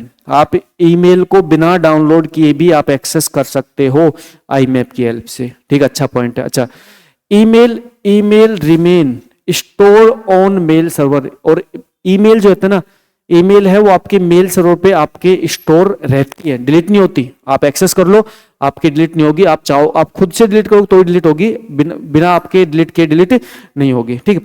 You can access your email box from multiple device. आप अपना मेल बॉक्स मल्टीपल डिवाइस में एक्सेस कर सकते हो, जैसे मोबाइल, लैपटॉप, डेस्कटॉप, इन सब में आप एक साथ एक्सेस कर सकते हो, ठीक है। ये कॉन्सेप्ट आप किसका होता है? IMAP को होता है, ठीक है। अब इसके ऊपर क्वेश्चन देख लीजिए, अच्छे important question. SMTP is use for receiving mail, sending mail, storing mail, deleting mail. किसके लिए होता है? Sending mail. Simple mail transfer protocol आपको मेल को सेंड करने के लिए आपके काम आने वाला प्रोटोकॉल होता है, ठीक। फिर दूसरा IMAP अलाउ। IMAP क्या अलाउ करता है भाई? इंटरनेट मेल एक्सचेंज प्रोटोकॉल क्या अलाउ करता है? Email access on multiple device, delete after download, only sending mail, offline sending नहीं, email access on multiple device email access करने के लिए आपकी हेल्प करता है, ठीक।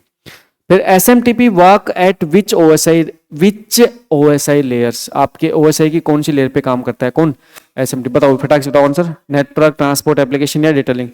एप्लीकेशन लेयर पे काम करने वाला प्रोटोकॉल होता है कौन सा, आपका SMTP। ना तीनों ही प्रोटोकॉल SMTP, POP और IMAP, तीनों ही प्रोटोकॉल आप किस पे काम करते हैं, एप्लीकेशन लेयर पे। SMTP is use for which direction of male flow. SMTP होता है वो मेल के किस डायरेक्शन के लिए काम आता है, सर्वर से क्लाइंट के लिए, क्लाइंट से सर्वर के लिए, सर्वर से सर्वर के लिए, बोथ बी और सी, बोथ बी और सी। ध्यान साफ साफ लिखवा रखना आपको, क्लाइंट से सर्वर तक मेल पहुंचाने में और एक मेल सर्वर से दूसरे सर्वर तक मेल पहुंचाने में आपकी कौन हेल्प करता है, SMTP आपकी हेल्प करता है। ठीक है, तो ये आपका इंपॉर्टेंट पॉइंट रहा। और देना इसी के साथ आपके ये जो सेशन है, इस सेशन में आपका जो पॉइंट है कंप्लीट होता है। आज के सेशन में हमने इंपॉर्टेंट कॉन्सेप्ट के रूप में हमने किसकी बात की है, हमने सबसे पहले वेब ब्राउजर की बात की है, फिर वेब सर्वर की बात की है, फिर हमने डोमेन नेम की बात की है, DNS के बारे में बात की है, फिर हमने मैक एड्रेस के बारे में बात की है, IP एड्रेस के बारे में बात की है, और साथ हमने किसकी बात की है, साथ में हमने मेल से रिलेटेड जितने प्रोटोकॉल थे, आपके SMTP था, आपके POP3 था, आपका IMAP था, आपका MIME था, इन सभी कॉन्सेप्ट के बारे में डिस्कस किया है। और ये सारे के सारे कॉन्सेप्ट आपके लिए बहुत इंपॉर्टेंट कॉन्सेप्ट है। इनके ऊपर जो आपके इंपॉर्टेंट जो क्वेश्चंस बनते हैं वो सारे क्वेश्चंस भी हमने डिस्कस किए हैं। और धन्ना सबसे पहले मैं आपको कॉन्सेप्ट आपको बहुत अच्छे से आपको समझाता हूं, उसके बाद में उससे रिलेटेड जो क्वेश्चंस है वो आपके सामने पुट करता हूं। तो ये जो आपका ये जो मेरा जो आपका टीचिंग वे है, इस टीचिंग वे के अकॉर्डिंग ही आप अपनी तैयारी को बहुत स्ट्रॉन्ग करना। आप भी क्या करना, आप भी सबसे पहले कॉन्सेप्ट को समझना, क्योंकि डायरेक्टली जब आप क्वेश्चन रटते हो ना, तो उसमें अगर आपका क्वेश्चन आपको घुमा के पूछ लिया जाएगा तो फिर आप क्या हो जाओगे, तो आप उसका आंसर नहीं दे पाओगे। तो इसलिए सबसे पहले आपको कॉन्सेप्ट को अच्छे से क्या करना है, ग्रैब करना, अच्छे से समझना है कॉन्सेप्ट को। कॉन्सेप्ट समझने के बाद ही आप क्या करना, उस कॉन्सेप्ट से रिलेटेड क्वेश्चंस की प्रैक्टिस करना। और आप क्वेश्चन की प्रैक्टिस करने के लिए आप ChatGPT वगैरह की हेल्प ले सकते हो। बाकी क्वेश्चंस का सेशन मैं भी आपको कंटिन्यू आगे करता रहूंगा। नेक्स्ट क्लास में हम सिक्योरिटी से रिलेटेड जितने भी इंपॉर्टेंट टर्म्स होते हैं, साइबर सिक्योरिटी से रिलेटेड जो भी इंपॉर्टेंट कॉन्सेप्ट होते हैं, उन कॉन्सेप्ट के ऊपर डिस्कशन करेंगे, उनको समझेंगे ICT। Okay, thank you, take care, मिलते हैं नेक्स्ट क्लास में।